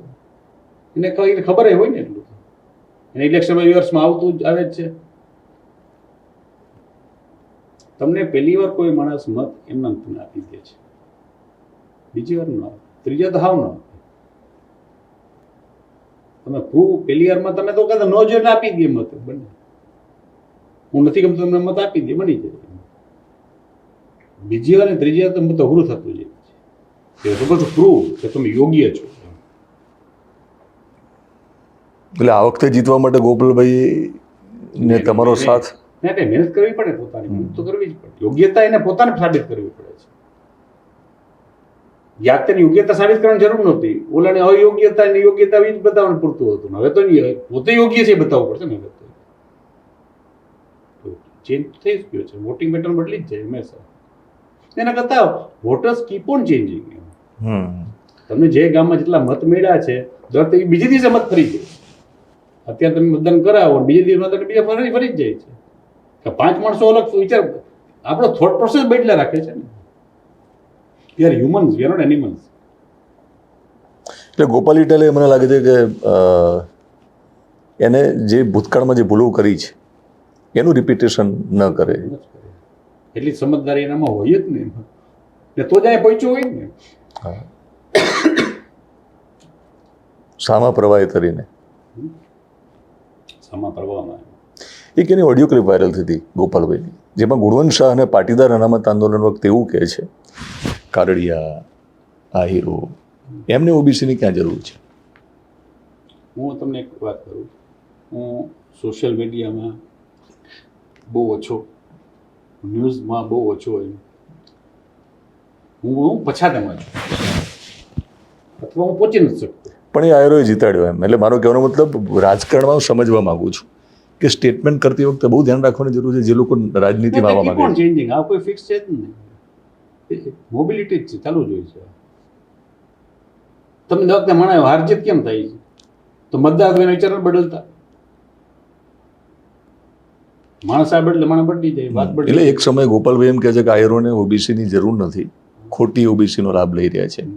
એ જ આયરોનો આશરો મળ્યો. આ રાજનીતિ છે અથવા સમયનું ચક્ર છે, અથવા સમયનું ચક્ર છે. બીજો ઇન્ટરવ્યુ ક્યારે કરીશું આપણે તમારો? આપ જ્યારે પધારો ત્યારે પાછા જુનાગઢ. ઓકે. રાજનીતિમાં શું કરવું છે ત્યાં બહાર રહીને અથવા તો અંદર રહીને? તમારું અંદરનું જે સપનું છે ને શું કરવું છે? હું માનું છું અત્યારે જે હું કામ કરું છું તેને પૂર્ણ કરું. ટૂંકમાં રોજગાર સહાયતા અભિયાન જેમાં ચાલે છે એને સારી રીતે સફળતા તરફ કેમ લઈ જાવ તે જ વિચારમાં તો છે. આ સિવાય ઇલેક્શન આવશે ને જશે, સમય સાથે જોશું એ વખતે. અત્યારે કઈ જરૂરી નથી ને. Yes yes yes. એના કીધું 6 મંથમાં બધું ચેન્જ થઈ જાય છે. ભારતનું રાજકારણ 6 મહિના બદલી જતું હોય. ચાલો હું ગાંધીનગર પહોંચું ને મંત્રીમંડળ પણ બદલી જાય હમણાં. આપણે ઇન્ટરવ્યુ આને થાય ત્યાં સુધીમાં તમે મંત્રી પણ હો બધા.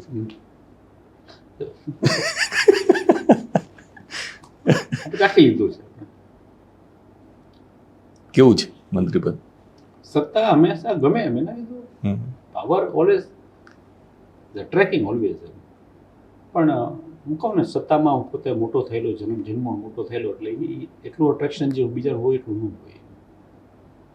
તો ચાખી એવા છે આપણે કોણ થઈ ગયું છે સુખી માણસ છું.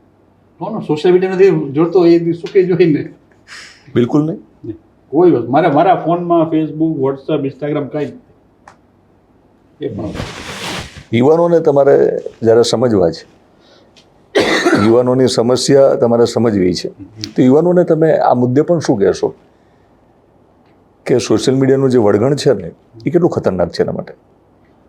હું માનું છું એ ફ્રી ટાઈમનો પ્રોસેસ છે. ધારો કે એટલો સમય મારી પાસે પોતા પાસે ધારો કે હું એટલે નથી ટચ કરતો. એકવાર ટચ કર્યા પછી મુકાતું નથી. ભાઈ તમારે રીચું બચું રહેવું પડે છે. એટલો સમય જ આપણી પાસે નથી, મારી પાસે નથી, બીજાની ખબર નથી, મારી પાસે એટલો સમય નથી કે હું હેન્ડલ કરી શકું. જેના કારણે અત્યારે અમારી ટીમ છે એ હેન્ડલ કરતી હોય છે. મને કીધું બરાબર છે, ઓકે એટલે ઓકે.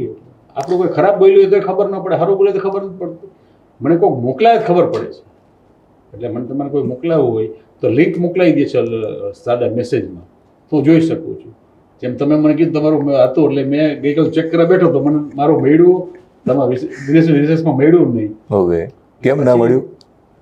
તમે સ્પેલિંગ મિસ્ટેક તમારો હતો. ડબલ્યુ તરીકે જવાહર લખું, તમે વી તરીકે લખ્યું હતું. બિલકુલ બિલકુલ. પછી તમારો ડીપ સર્ચમાં તમારામાં ગયો, ત્યાંથી ગોતીને પર લઈ આવ્યો.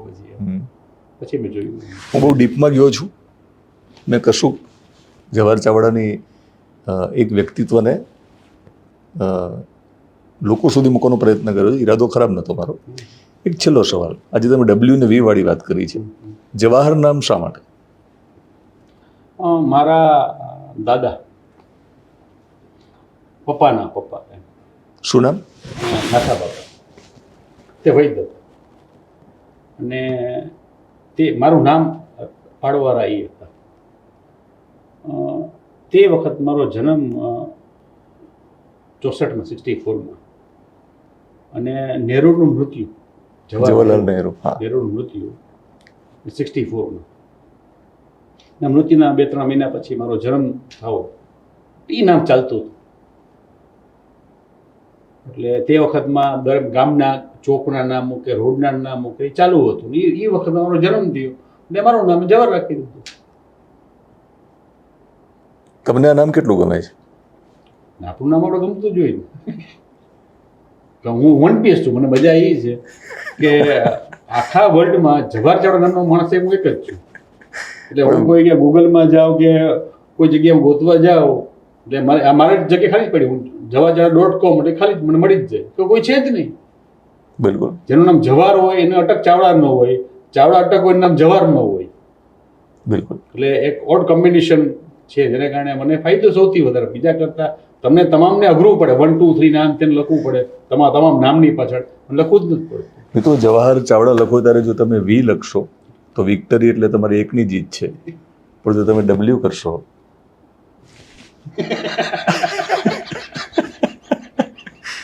તો બંનેની જીત છે. એટલે તમે ડોક્ટર તો છો, ડોક્ટર વૈદ્ય તો છો, તમે દાદાની મારા બ્રધર હતા. નહીં, તમે દાદાની જેમ રાજકીય બાબતમાં તમે ડોક્ટર તો છો. હું નિમિત્ત છીએ, આપણે નિમિત્ત છીએ. We are part of it. વ્યવહારનો માણસ છે, આહિર છે, એટલે માત્ર વીથી નહીં ચાલે, ડબલ્યુ કરજો. 2 વી હશે તો જ મેળ આવશે. સ્વતંત્ર છે, સ્વતંત્ર મિજાજી છે. જવાહરભાઈ ચાવડાનું ઘણા વર્ષો પછી રૂબરૂ મળ્યો છું અને મેં પ્રયત્ન કર્યો છે કે એક શાલીનતાથી સવાલ જવાબ થવા જોઈએ. મને ખબર નથી, કારણ કે હું ડફોડ જ છું. એવું હતું નથી કે આપણને બધું આવડતું હોય, પણ અલ્ટિમેટલી લોકોને જે જાણવું હશે આપણે પ્રયત્ન કર્યો છે. પણ તમારી સાથે ઘણી બધી વાતો ભવિષ્યમાં પણ કરવી છે, જેમાં જુદા જુદા વિષયોને ટચ કરીશું. શિક્ષણની વાત કરીશું, કેટલું જરૂરી છે, સમાજને લઈને કેટલાક બીજા મુદ્દાઓ પણ આપણે વાતચીત કરી શકીએ. પણ કેજરીવાલનો ફોન આવે તો મને પહેલી જાણ કરવી. આપને પણ- સ્ટ્રોંગ કહીશું. Thank you. એટલે કેજરીવાલ પૂરતો જ તમને ફોન કરવાનો, બાકી નહીં. ના નરેન્દ્રભાઈનું આવે તો પણ કહી શકે. ઓકે, વાંધો નહીં. કોંગ્રેસમાંથી તો નહીં, એવે આવી શકે. એમાંથી મારા જૂના આવી શકે. વ્યવહાર એટલા વર્ષો ત્યાં જ હતા ને. રાહુલ ગાંધી સાથે સંપર્ક ખરો? જૂનો વ્યવહાર ખરો. વાહ, મૂળ વ્યવહારનો માણસ છે જવાહર ચાવડા. એક છેલ્લો સવાલ કરેલું, લાલચ છે એટલા માટે. ખોડલધામમાં હમણાં કોંગ્રેસના દિગ્ગજ નેતાઓ આવે છે, ચર્ચા થાય છે. તમે જો આખું મીડિયા જે મેનેજ થઈ રહ્યું છે ને, એમાં ક્યારેક મને લાગે કે અમારું શોષણ થઈ રહ્યું છે. કોઈક ક્યાંક જાય ને ફોટા પડી જાય, પછી વાત એમ કરે કે ના અમે તો ખાલી દર્શન કરવા આવ્યા તો. નરેશ પટેલ એમ કહે કે ભાઈ હું તો રાજનીતિથી ખોડલધામને દૂર રાખું છું. તો ધાર્મિક સ્થળોને રાજનીતિ સાથે આ કહી જે જોડવાની નીતિ રીતિ છે, એમાં તમે શું માનો છો? ખોડલધામ છે ને આસ્થાનું કેન્દ્ર હોવું જોઈએ, રાજનીતિનું કેન્દ્ર ના હોવું જોઈએ. મેં જોયું છે દરેક વસ્તુને હવે રાજકારણમાં જોડવામાં આવે છે. નહીં પણ અમિત ચાવડાને ગયા ખોડલધામ તો અત્યારે હું જાઉં તો તમે એમ કહેશો જવા જાડો નરેશ પટેલમાં ગોઠવવા ગઈ ગયા એમ. તમે પ્રેસ ગોઠવી નાખે છે અમારું. અમે નથી ગોઠવતા. એટલે અમારું ઇન્ટેન્શન સારું હોય તો એ ખરાબ આમની ના. ગોઠવણ એવી સરસ હોય છે કે કોક જાય ને ત્યાં કારણ કે એટલે ફોટો પડે એનું કારણ કે ભાઈ અમિત ચાવડા આવે અહીંયા. એનું કારણ એ છે કે તે મંદિર એક સમાજ દ્વારા બાંધવામાં આવેલું છે. એમ તમે દ્વારકામાં તમે જાઓ તો તમારી પર આક્ષેપ નથી થતો કે સમગ્ર સમાજનું મંદિર છે. તમે સોમનાથ જાઓ તો સમગ્ર સમાજનું મંદિર, ત્યાં આક્ષેપ ન થાય. પણ જ્યારે એક જ્ઞાતિનું જ મંદિર છે ને તમે ત્યાં જાઓ તો એ આક્ષેપ થઈ શકે છે. એમ તમે સિત્સર જાઓ તો તમે એ જ આક્ષેપ કરી શકો છો. ઊંઝા જાઓ તમે એ જ આક્ષેપ કરી શકો છો. ખોડલધામ જાઓ તો એ જ આક્ષેપ કરી શકો. અથવા ગાંઠીલા તમે જાઓ તો આક્ષેપ થઈ શકે છે. કારણ કે એ જ્ઞાતિમાં દ્વારા બનાવેલા જ્ઞાતિ પૂરતા માટેના મંદિરો છે. આપણે નરેશ પટેલ એમ કહે છે કે હું રાજનીતિથી દૂર રાખું છું ખોડલધામને. ધારો કે મને જાણી છૂટ નથી, ખોડલધામ જાઓ તો જાણી છૂટ છે. એમાં તમે અર્થઘટન કાઢી લ્યો જવાહરભાઈ કંઈ પટેલો સમાજે કંઈ ગોઠવકો આવ્યા છે એના કારણે કંઈ રાજકારણ નવા જૂની અંધાણ થઈ જશે એમ કંઈ તમે ચાલુ કરી દો. પણ રાજનીતિને દૂર રાખવી જોઈએ આસ્થાના કેન્દ્રોથી. હું માનું છું તમામ દેવી દેવતાઓ આ અનટચેબલ્સ છે. You can not talk on them. તે તમારી જગ્યા હોઈ શકે, શ્રદ્ધાની આસ્થાની જગ્યા હોઈ શકે છે. તમારા સંગઠન માટે પણ એનો દુરુપયોગ કરવો એ વાત. અનટચેબલની વાત કરી છે, અનસ્ક્રિપ્ટેડ મેં ઇન્ટરવ્યૂ કર્યો છે, કોઈ કાગળ છે નહીં મારી જોડે. ફાઇનલ કોમેન્ટ તમારે તમારા મતદારોને, તમારા ચાહકોને અથવા તમારા ગુજરાતીઓને કશું કહેવું હોય તો?